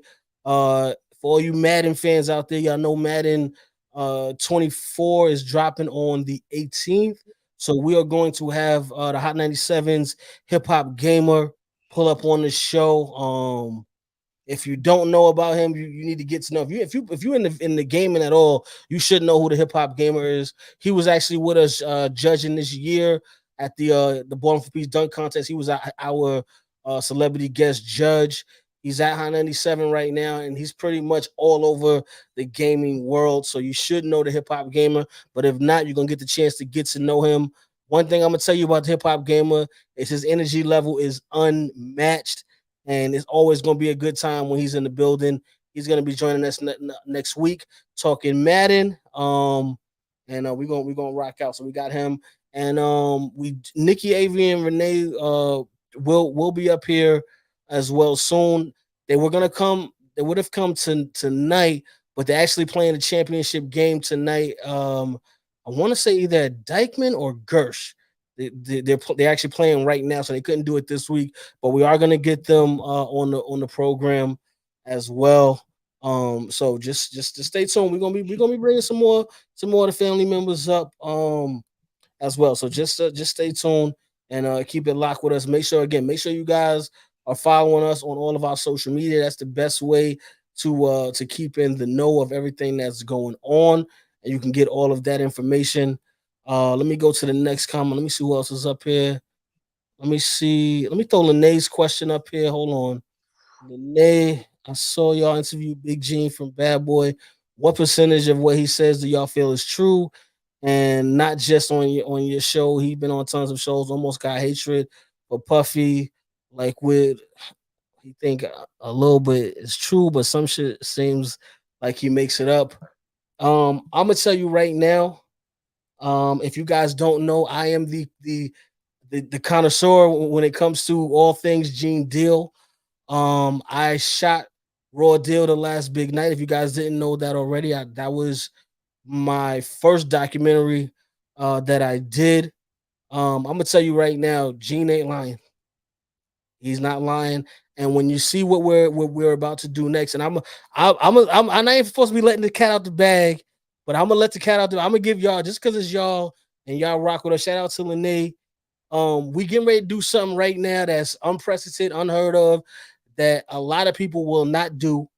And that is, we're gonna get under the scope, under the lie detectors, and we're gonna be asking, they're gonna be asking Gene some questions, and he's going to be answering. That's gonna be the next thing that we're getting ready to put out. So y'all stay in the know for that. And as soon as that we have a date for that, I'm gonna keep y'all posted with that one. But yes, um, I am the Gene Deal guru. So any questions like that, you can ask me. It's true, and I've had the confirmation from several people in the industry who have confirmed a lot of the things that Gene has said. So yeah, he ain't capping. Yeah, I'll say this. I met Gene through Trip for the first time almost 6 years ago. And what y'all see on camera, first and foremost, he's genuine off camera. He's the same way. He's not putting on for the cameras. But what you guys don't know is there's a lot of things he's told us in confidence that never made any documentary, didn't make any interview. There are a lot of things that he told us that was like this between us right here that I'd never want to talk about, that might be more impactful than some of the things that he said on camera. So I don't think it's hatred towards Puff. Lene, I don't know how familiar you are with his relationship with Puff, but he's known Puff before he was Puff Daddy, when he was just Sean Combs coming back home from college every summer. Yep. Their relationship spans multiple decades. He knows Sean Combs. He knows the young man that was promoting house parties in Harlem. So it's not just, oh, he got on when it was Bad Boy. He knew him before the fame. And his frustration with Puff isn't anything to do with jealousy or money. It's more about, bro, I know you and you better than some of the things that you have done. At least that's my interpretation of it. You're better than some of the things that you have done as a man. So I don't view it as hatred. I feel that everything he said to us has been 100% genuine, because as Trip mentioned, there's been fact checks on a lot of it. And there's been some things that he could have said to really expose certain people in certain situations that he has held back. Yeah. Right, Trip? Like, let's keep it a buck. There's a lot of things where he was like, I'm gonna tell y'all this, but some of this got to stay off camera. So I feel that Gene has been very genuine, but more so than that, we got to remember that Gene was a part of one of the greatest moments in history, or parts of history. That Bad Boy era is one of the greatest moments in all of history. And that part of history always gets overshadowed by what took place that night in California when Big was murdered. And Gene, as someone who takes pride in his job, as someone who was there that night as the personal security, for that to happen on his watch, that's what really stings for Gene. Because that's one of the moments that nobody ever let you live down. Nobody will ever talk about the 1,000 nights y'all went out and nothing ever happened. It's always going to revert back to that one night when something happened. And if you haven't watched the interviews that I've done with Gene, the documentary that Trip has shot with Gene, that's what he really talks about. It was on my watch, that one night in history when this all could have been avoided. So it's not hate at all, and I don't think he's fabricating anything that he said. No, it's more so about taking accountability. Right. And he feels that Puff has not taken accountability for his part in Big's death. Again, not saying that he had something to do with Big's death, but his arrogance. Right. That's a perfect word for it. Not wanting to listen to the warnings of Gene and several different street dudes that are in the know and were telling them that something was going to happen, and him just, kind of blowing it off. And then obviously we know what happened. So that's more so than anything. It's just the accountability. But we got some more stuff. If y'all would like, Gene have been on the program before, but he hasn't been in the hot seat with the supporters throwing questions at him. I think that'd be amazing. I will make the phone call and I will have Gene rock out with us, and y'all can ask him whatever y'all want to ask him. And I will set that up for after the week after the Hip Hop Gamer comes on the show. If y'all would like me to do that, I can take care of that, and I will have Gene come on the show and he can answer whatever questions that y'all have for him. And I'll say this, as you mentioned, I think accountability is the perfect word for it. Hoop Baller Scoop, to your question right there, we said back to Gene. So what's his motive to gain? It's not a motive, bro. It really isn't. Because sitting down with Gene, and as you can, we can even post up the previous interviews as well, because we asked him everything. We didn't hold back on anything. Um, One of the things that struck me the most, and I never really thought about, but it's true. Big's mom went directly to Gene and had questions for Gene. And that goes back to the whole narrative of like, I'm the one now responsible for what took place that night because I'm security. Nobody's looking at everybody else. Nobody's looking at everybody else's actions. They're only looking at me because I was security that night. So everybody wants to know, where were you at? What did you do? Why can't you stop this? And I think that it's not his motive to tear down Puff. It's his motive to really speak on the truth of the events that took place, not only that night, but what led up to that night. And as Trip mentioned, what could have been done to avoid that tragic night in hip hop history, man, because this is a guy who got to live with that on his conscience. And I know I've never done it, and I don't know if anybody in the comment section has ever done it, but I don't know how I would respond if somebody's mother came to me and wondered why their son didn't make it home that night, or any family member didn't make it home that night. So that's something that plays on Gene's conscience every day for the rest of his life. Big was super young when that happened. That was, we're talking almost 30 years ago since Big's passing, and yet everywhere Gene goes, he is connected to that infamous night. Facts. And let me, and I can definitely tell you this.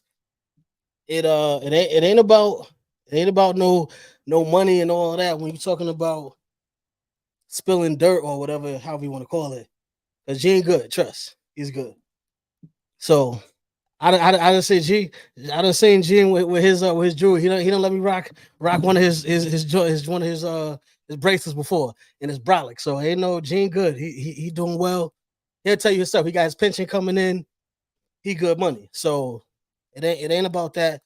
It's about accountability. And I can tell you right now, I Fat Joe will tell you, Gene's a stand up dude. Um, Gene saved Fat Joe's life. Gene saved a lot of I was people's about to life. say a lot of guys are still breathing because of Gene. Yes. So he definitely, is a good brother. He's genuine. I can tell you, like I'm right now. If I'm gonna show you this one day. If y'all don't know, Gene did his last security job, his last bodyguarding job, as far as celebrities goes, was K Slay. He was with K Slay. Rest in peace, K Slay.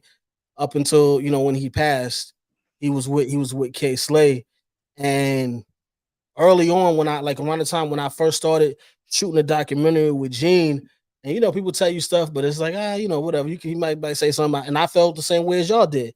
But I bumped into K Slay outside of this showcase in Manhattan, and I called Gene. I'm like, yo, K Slay out here. What's up? And I went up to K Slay. I'm like, yo, I got Gene on the phone. He's like, yo, tell him call me. I hung up the phone. Gene called K Slay. K Slay got out the car, said, "What you need? You want to interview? Anything you want? Come inside. We'll shoot this interview." And that's when y'all see the K Slay drop that we got. That was from that night. But so yeah, Gene definitely does not be out here capping. He's a stand up dude, and you could believe the stuff that he says because it's definitely been stamped and verified. That's a fact. I think, and listen, Gene coming on the show, I think would be amazing because there has never been a moment where Gene has held back anything. Whatever questions we ask to Gene, he answers them. Like I said, now if he don't want to throw somebody under the bus, he may say, "Look, I ain't gonna talk about it in this particular forum." But for the most part, I mean, correct me if I'm wrong, Trip. There hasn't been a question that I've asked him. I've sat down with Gene 3 times. There has not been a question that I've ever asked him that he wasn't willing to answer. We the most recent clip that I put up there and put up the link, when we sat down last year and spoke with him was about Keefe D. And he was very open and honest about Keefe D. And he talked about any relationship between the Crips out west and Puff. And he talked about everything. So Gene truly is an open book. He not gonna hide or run from any question. Facts. It is what it is. And yes, It's shout out. life flex, life flex, Yes, trip Pooh. life flex. Yeah, I'm getting ready to drop some more stuff. I don't be, I don't be trying to, put all that stuff out there. But yeah, I got some things in the works. Eric and myself both, we got some things in the works that we're gonna be showing y'all over the next couple of weeks too. But yeah, so I'm gonna set that up. I'm gonna have Gene come on to the program and and yes, drunk Gene can definitely chef it up too. Just so you know, I had Gene done cook plenty of times when we was shooting. Gene can definitely chef it up. I will say that the food be good. So shout out to Gene, and I'm gonna bring him on the program for you guys. And y'all, like I said, y'all can ask him whatever y'all want, and we gonna rock out with it. That's a fact. Let me throw this other comment up from Pool. I saw the woman of Troy that y'all talked about 2 3 weeks ago. Is there any way y'all could reach out to Cheryl Miller? She has a great personality. That's my dream guest for y'all. I mean, she'll be a dream guest for us too. Listen, y'all. Let me say this. We have a pretty good network, but we don't have access to everybody. But I don't have a problem reaching out to these people, and if we can get them on the platform, I will absolutely get them on the platform.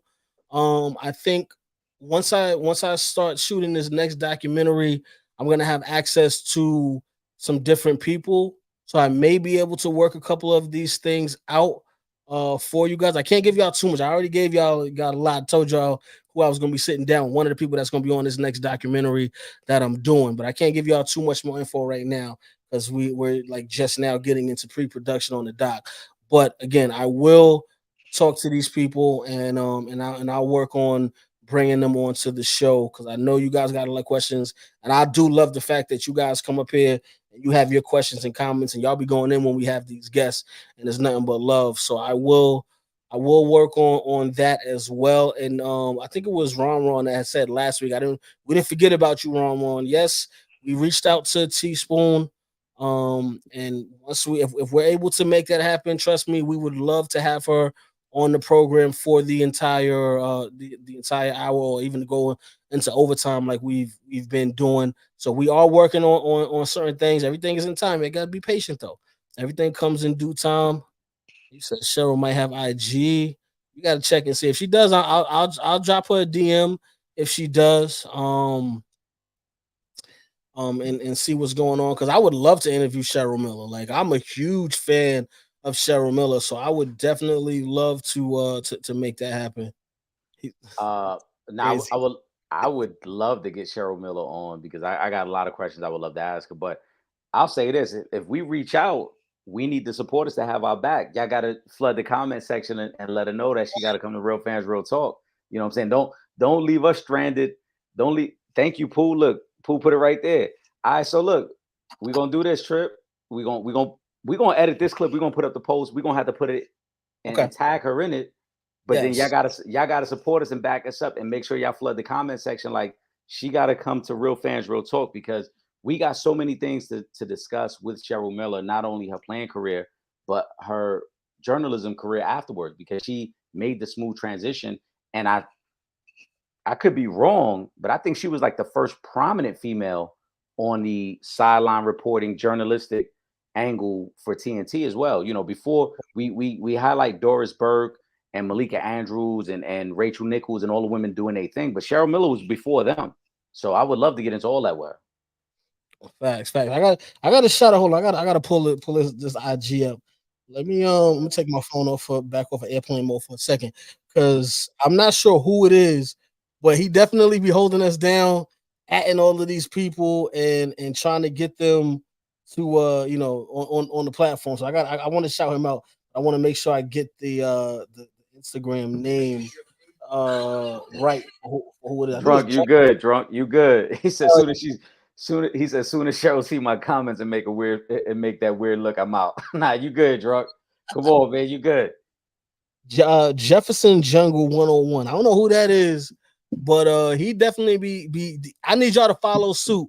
When we post up this clip here, because I'm gonna make this clip, I'm gonna cut this clip up. When we post that up and we say, we be paying homage, yeah, we need y'all to go in the comments and at these people so they know what's up, so they know that is what y'all want.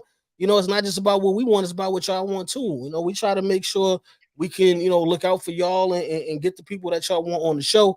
But we can't do it all by ourselves. We definitely need your help. If y'all start tagging these people, and posting in the comments and whatnot and sharing and whatnot, then they gonna start listening. So whoever we don't have access to, we can get. See, that's what I'm talking about, Pooh. That's what we need out there. Yeah. Get them, get in them comments and fun. Let them know y'all want them to come to Real Fans, Real Talk, so we can all chop it up together. Let me see. What you say? Her page is the picture. USA jersey. Okay, I'm gonna follow her as soon as we wrap up tonight. I'm gonna follow her on IG, and I'm gonna send a DM and see if we can set something up. And yes, And then Drunk, we you got. all crazy. Drunk, you crazy as hell, man. I told you, yo.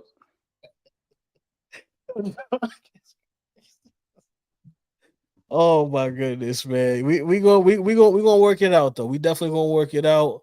Let me see. Is there anybody up here that we missing? Because I know we got the comment that we're gonna end the show with. So I want to make sure we get everybody else. Oh, you know what? Let me go to this. And there was somebody else that mentioned this as well. Did y'all see the high school kid that passed away from his workout? Why do y'all feel a lot of youngins passing out and some dying? Bronny James recently too. Um,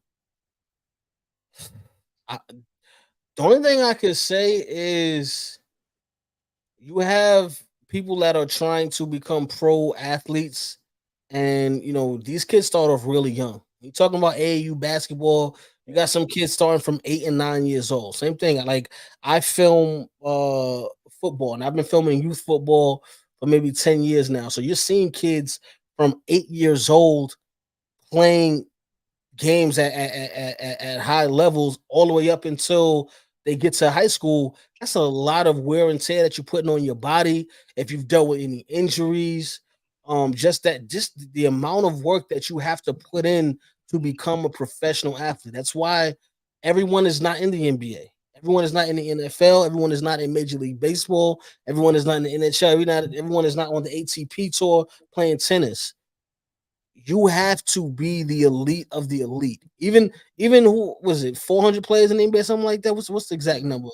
Even even It's even under 500, under 500 total. okay. So whoever's the last man in the ranking order, when ESPN does their ranking, whoever is last, that brother is still an elite level talent in comparison to the rest of the world. And that brother has to put in so much work throughout the course of his life that that stuff takes a lot of toll on you.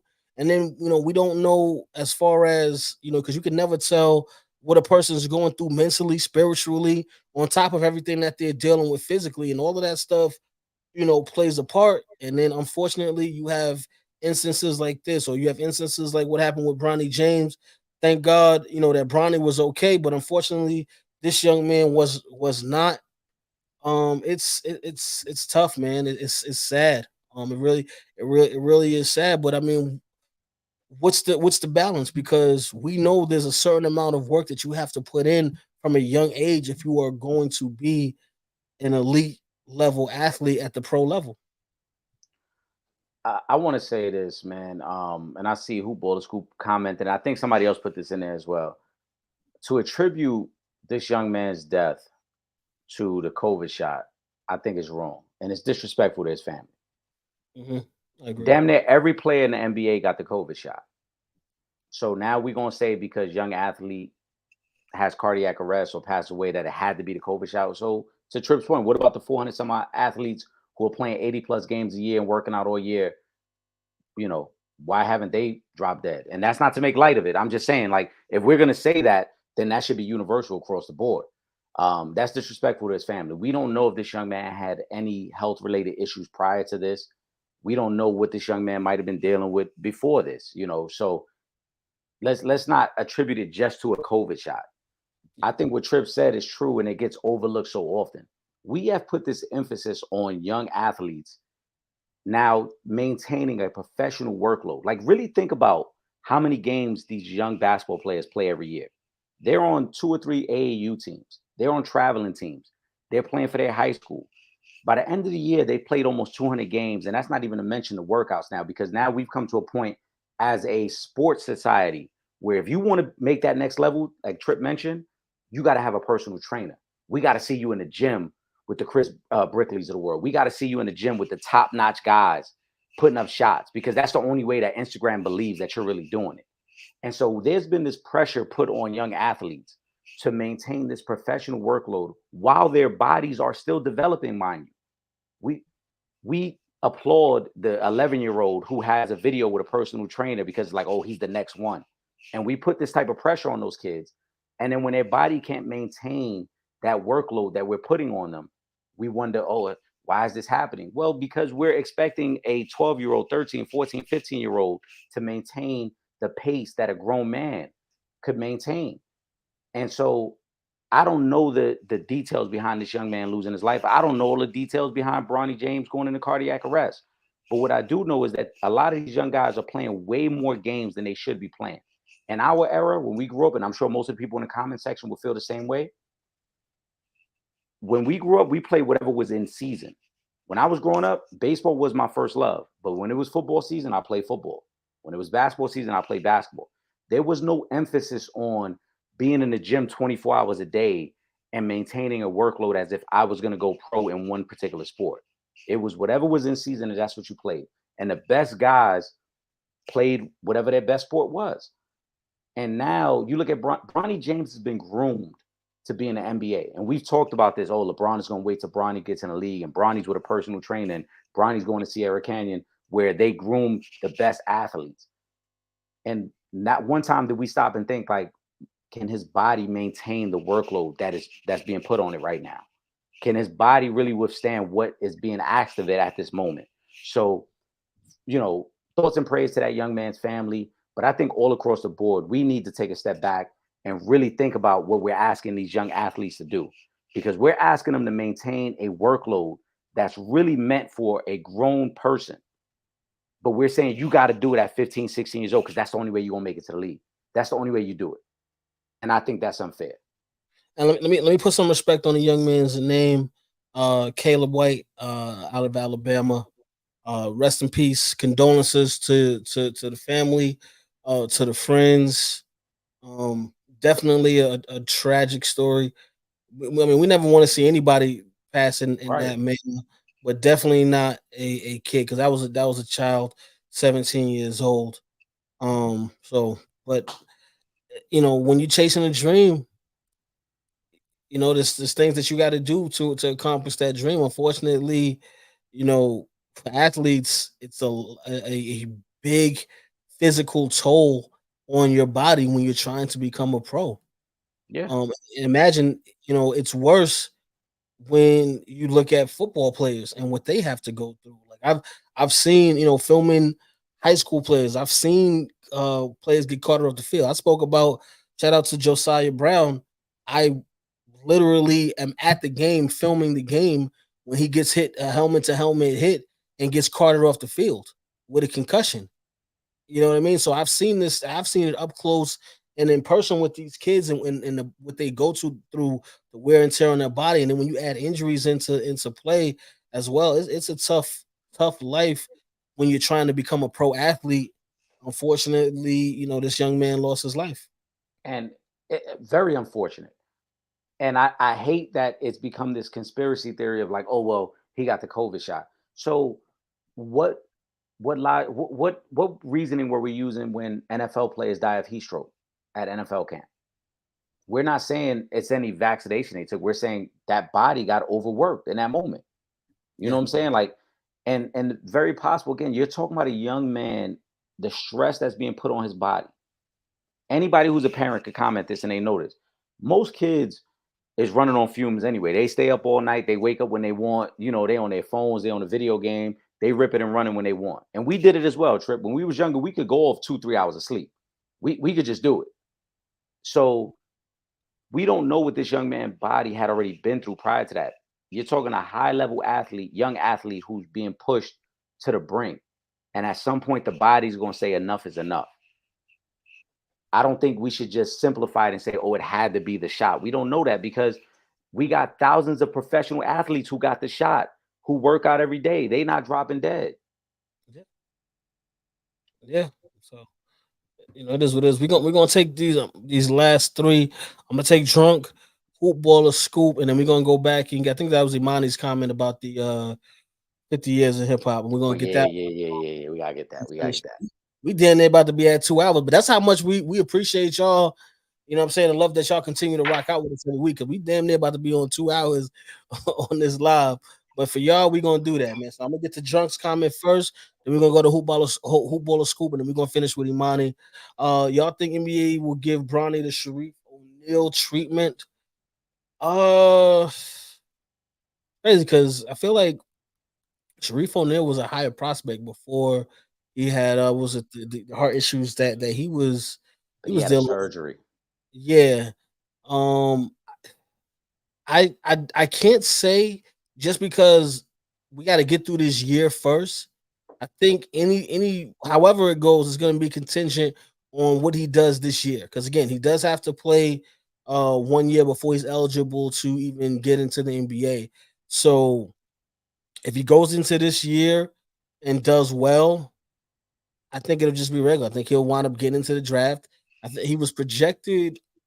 I want to see last time. I think it was like I want to say 13. He was projected at being the 13th overall pick, somewhere in that vicinity. As long as he doesn't regress, I think that he'll be good. He's just gonna go into the draft, like I said, and wherever he lands, he lands. But if he goes into this season and anything happens again with another one of these type of issues, then we'll play it by ear. But we got to get through this season first before we can talk about what the NBA is going to do. I don't think he'll get that same treatment. As I mentioned, he didn't get a surgery, which Sharif did.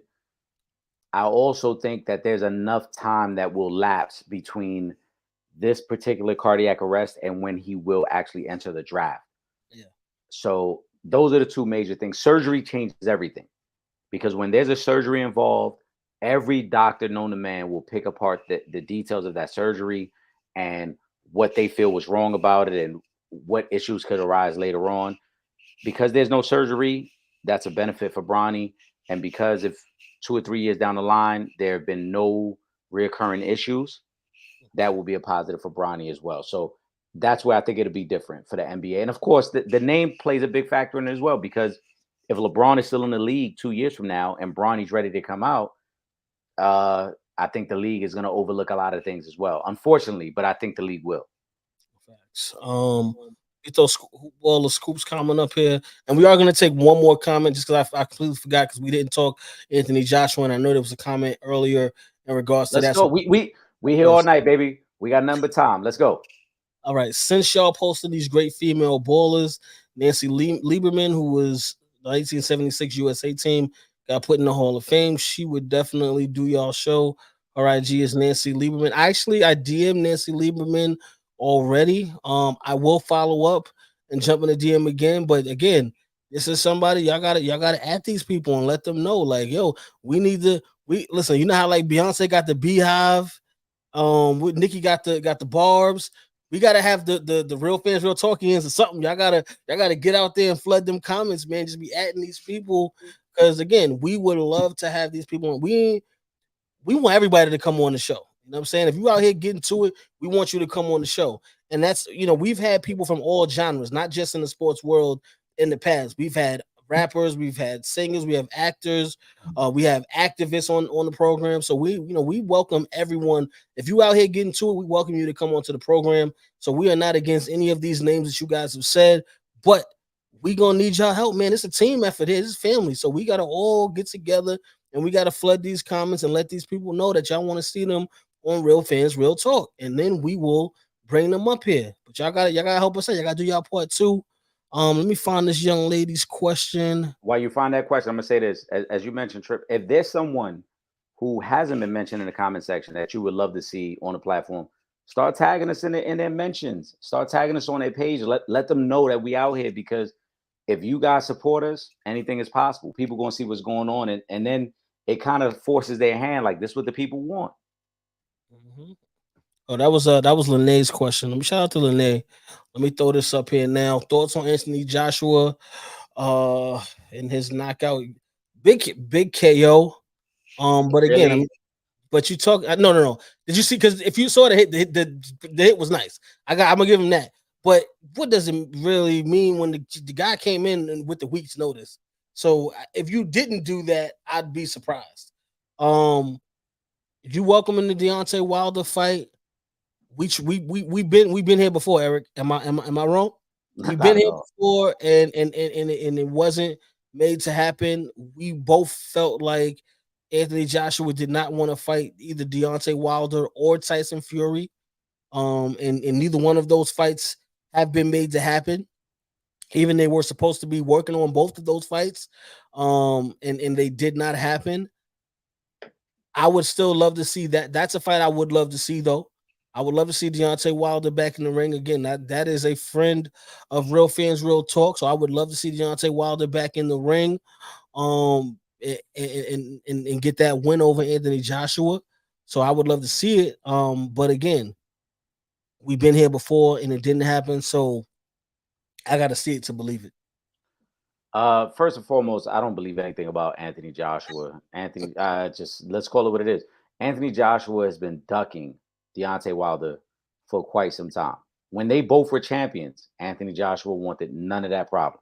Mm-hmm. When Deontay Wilder, even after he fought Fury, while Joshua wanted none of those problems. Him knocking out Robert Helenius on 1 week's notice is not impressive, and here's why. It was 1 week's notice, and they still went 7 rounds. Robert Helenius just fought like 3 weeks ago. This is a dude who's supposed to be in recovery mode, and it still took you 7 rounds to put him away. Trip, correct me if I'm wrong. I believe Deontay Wilder knocked out Helenius in 1 round. And this is when they prepared for each other. Yes. This is when Helenius prepared to fight Wilder, and he couldn't get out the first round. Meanwhile, 3 days ago, Helenius was chilling on his couch trying to recover, and he said, "All right, fuck it, it's the check. Let's go fight. Let's go fight Anthony Joshua." And he still went 7 rounds. You know how tired this man's legs probably were by the 4th round? Like, I just fought a couple weeks ago. I'm not even supposed to be training right now, let alone fighting. That's a and fact. I still went 7 rounds with you. Meanwhile, when I fought Wilder, who I prepared for, I couldn't get out of 1 round. Anthony Joshua, we got to stop. We got to call a spade a spade. This is all about a check. Cool. You want to check. Right. You want to check. You wanted no smoke with Deontay Wilder when the belts was on the line. You didn't want that problem. But now that there's a check involved and there's no belts because you realize the end is closer in your career now, it's like, oh, let's get it on right now. Yeah. Now, I still would ask the question, why hasn't Anthony Joshua given Andy Ruiz his rematch? The man who knocked you out and took the belts from you. Because when you beat him in the second fight, you didn't really want to fight him. You found a way to stay away from him the whole fight, and then you never granted him his rematch.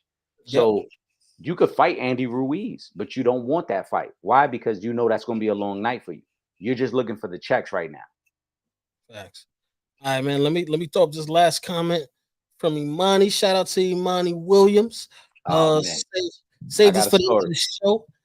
It's hip hop's 50th birthday, and my question to you both: when did y'all first fall in love with hip hop? Eric, you want to go first? Absolutely, I remember.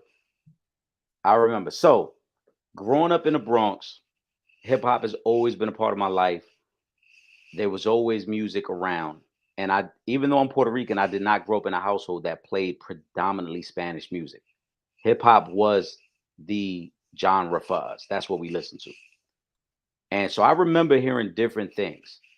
I remember, different songs coming out. I remember Eric B. and Rakim came through my hood when I was like 7 or 8 years old. Right. But I'll say when I fell in love with hip hop, and the first album I remember really, really listening to, I have an older cousin, Will. My cousin Will, Trip, you met him before. He's a couple years older than me. And we were infatuated with one particular artist at the time, and that was Snoop. And I don't remember how we did it specifically, but we were able to get Doggy Style, the album, at the time. And this is when you was playing the tape, so you got to flip the tape over and get to the B side. Doggy Style was the first album we listened to front to back. Doggy Style was to me, that whole situation was amazing. that's when I really fell in love with hip hop, where it was like I not only want to listen to the album, I want to know who produced the album. I want to know who making the beats on this. I'm paying attention to lyricism now. Snoop Doggy Style for me changed the game. That was the one album where I really remember being locked in, like, yo, I'm paying attention to everything he's saying and the beats and how this all sounds. I respect it. That album is still one of the greatest albums. Yeah, man. I respect it completely. For me, and I'm gonna age myself right now. My birthday just passed. I just turned 40. I'm very proud of where I am in my life and confident and on everything I've accomplished. So I can say that and be proud. And I'm gonna date myself when I say this though. When I want to say I was in high school. I was in high school. I think maybe like sophomore year of high school.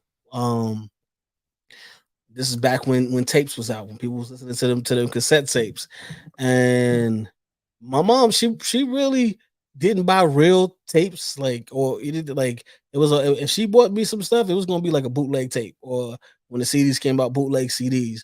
She gave me two real tapes, and one of those tapes was Jealous One's Envy, Fat Joe, and the other one was the Nutty Professor soundtrack. She gave me both of those tapes at the same time. So that was where my first two real hip hop albums. I guess the Nutty Professor was soundtrack, but same principle.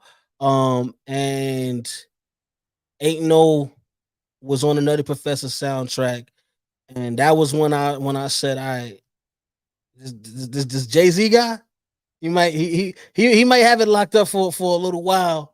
And I think I was right about that one, because I'm getting ready to go see his museum exhibit next week. And I don't know if there's another rapper that has a whole museum exhibit dedicated to their career.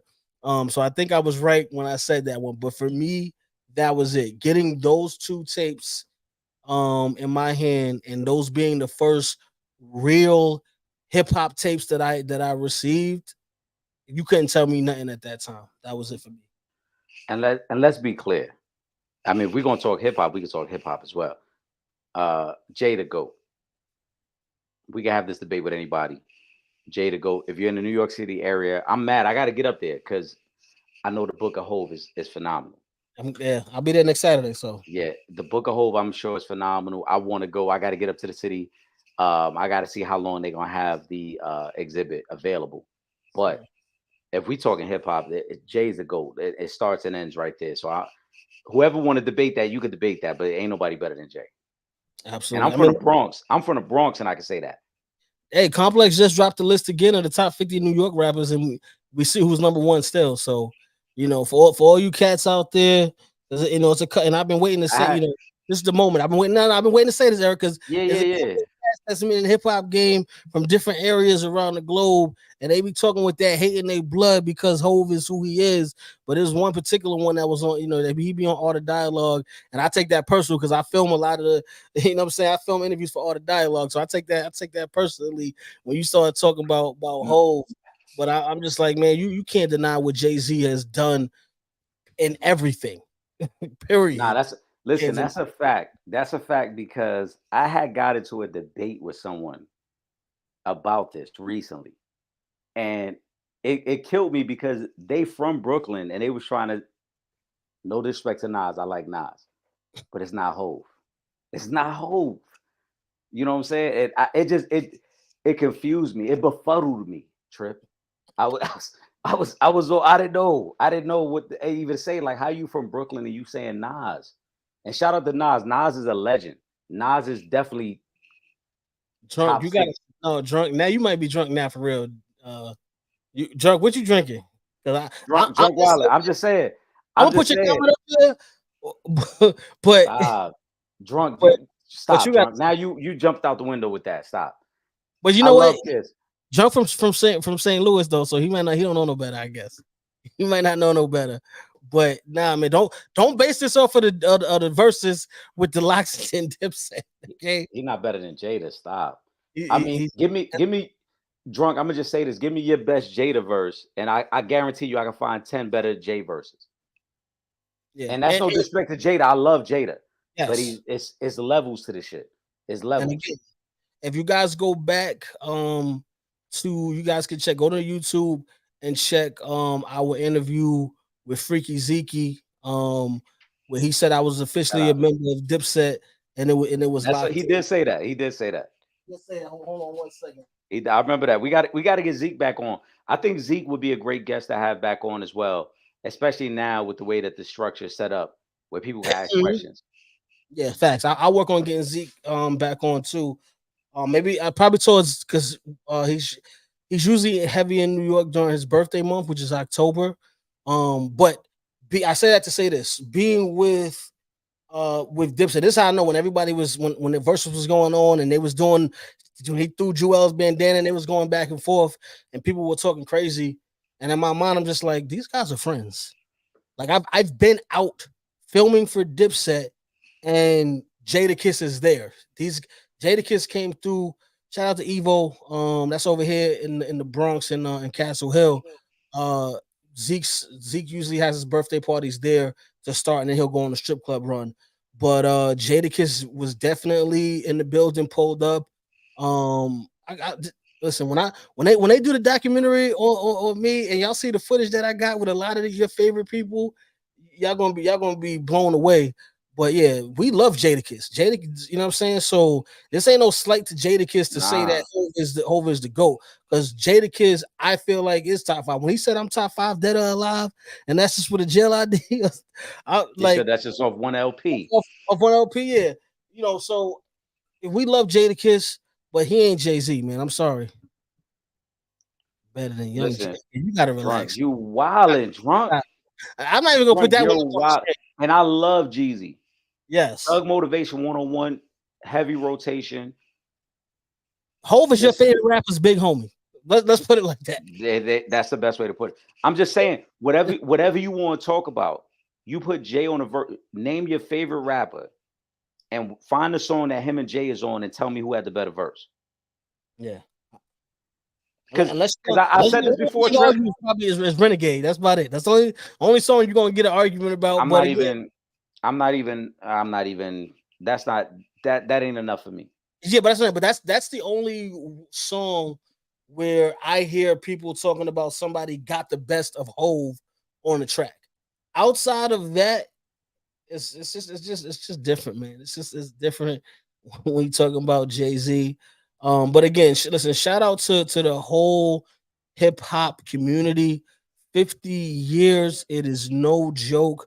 You know how the brand has grown. You know, where you That's the got most important guys, thing. yeah, where you got guys from the 90s still touring. That's a big deal. And when you're talking about coming from the neighborhoods that we come from, poverty, poor, a lot of these people growing up in the hood, not having a pot to piss in or a window to throw it out of, as my grandmother would say, and have made lives. And you know, a lot of these guys have built generational wealth. A lot of, especially these guys have been around for a while. So congratulations to hip hop. Um, you know what? I'm gonna show y'all this. This is since because some people was talking about Gene earlier. I'm gonna show you that Gene actually gave me a gift.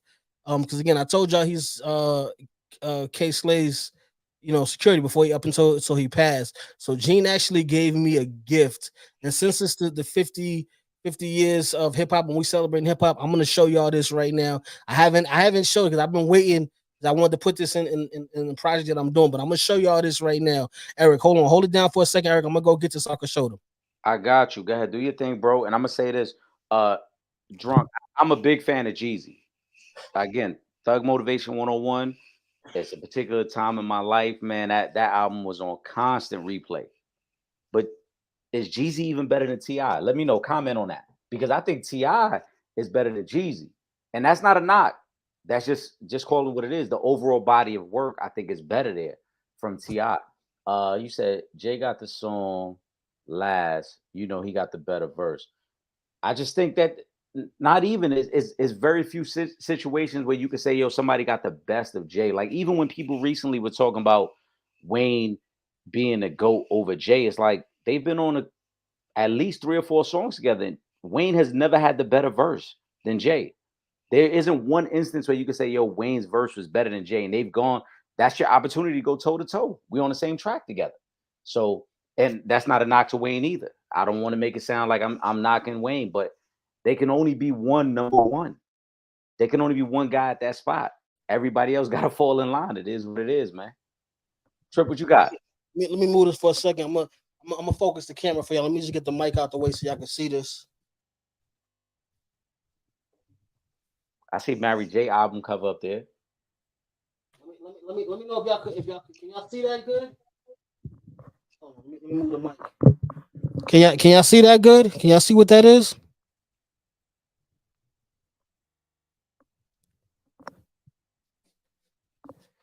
All right, let me break that down. What that is for y'all right now. All right, so this right here that's Kay Slay's platinum plaque right there. So they gave him that plaque. DJ Kay Slay, the drama king. He got Shaggy up here. He got the Jizz up here. He got Mary J. Blige. He got the Roots up here. And that's the platinum plaque. RIAA certified and all that. But that was a gift given to me by Gene, because again, he was Kay Slay's bodyguard up until he passed on. Let me adjust the camera back.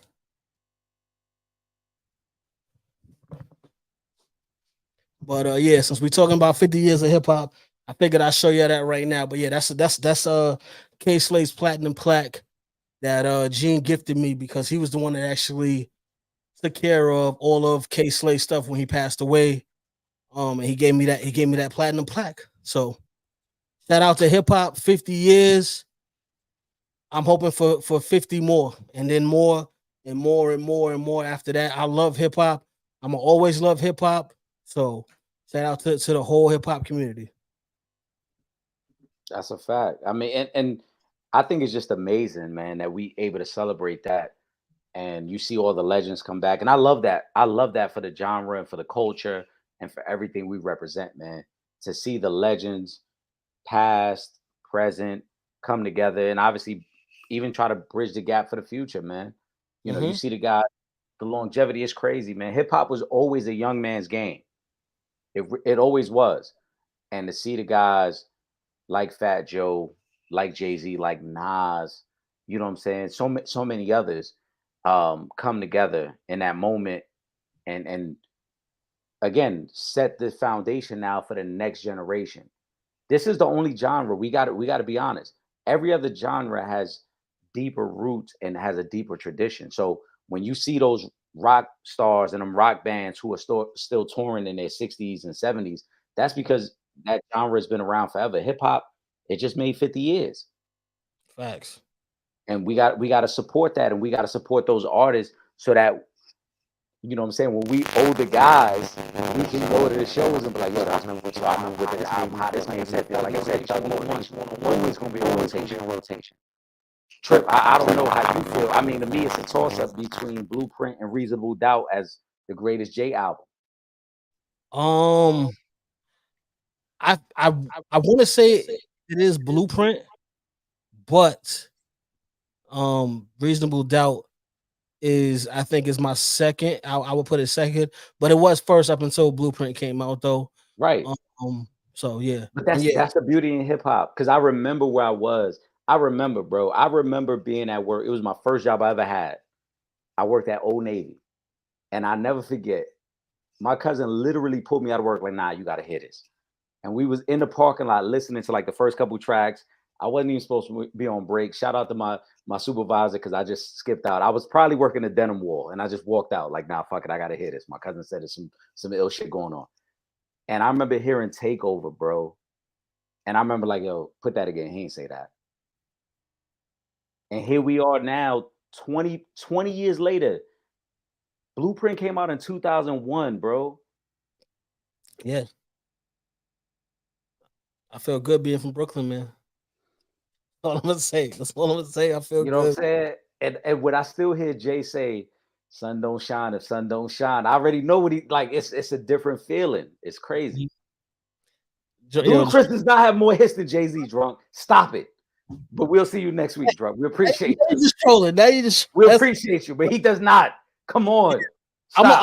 I'm just this is just the comment that's up there from you is gonna be your last comment that gets up there because we get ready to get up out of here. Yes, Gene definitely gave away a platinum plaque. You know, we did millions of views with Raw Deal the last big night. If y'all haven't already, I think Gene still has a version of it on his YouTube channel. Go check that out, Raw Deal the last big night. But yeah, we did millions of views on the documentary, and Gene and I have been friends for a long time now. So yeah, so he wanted me to have that, and I couldn't even believe he wanted to give me that plaque. My damn self when he gave it to me, I was like, "Is it my birthday?" But nah, he just gave me that plaque. And you know what I'm saying? So I cherish that. I cherish that plaque though. To have something like that from somebody who I had a lot of respect for, and DJ K Slay, rest in peace. And the love that I have for hip hop, you can't beat a gift like that.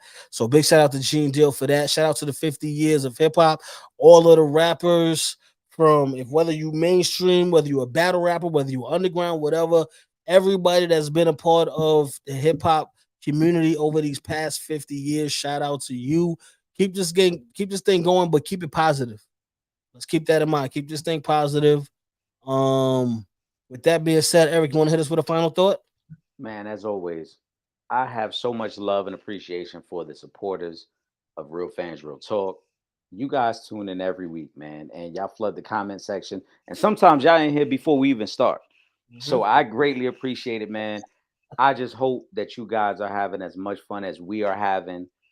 Because again, you guys don't realize like how much joy this brings us. We talk about this trip off air, and you let me know if I'm wrong, man. We Oh, really appreciate what you guys are doing, and we look forward to engaging with you guys. So we look forward to next week. As I mentioned earlier, too, you name a guest, we're gonna try to reach out to them, but we need y'all support. Y'all gotta flood their comment section. Y'all gotta let them know. Come over to Real Fans Real Talk, kick it with Trip Young with Legend in Two Games, man. And I look forward to next week, man. And before we wrap up this week, again, happy birthday to my brother and happy birthday to my youngest daughter, London. Her birthday is the day after Trip Young's. So, Yo, happy gang. birthday. Yeah, you already know. Gang, gang, gang. Facts, facts. And I'm just gonna piggyback off of that again, man. Thank you guys so much for continuing to rock with us, for continuing that support, continuing tagging these people that y'all want to see come on the show. Keep that up, man. Because in the words of the great Ralph McDaniels, who is a big part of hip hop, when he shouted us out, he said we ain't going nowhere. And that was, I want to say, like 7 years ago, he said that. And guess what? We still here, we still standing strong, and we still gonna continue to put out this content that y'all love so much, and we love doing it. Y'all keep us motivated and inspired every week. Y'all drop these comments and y'all give us that support.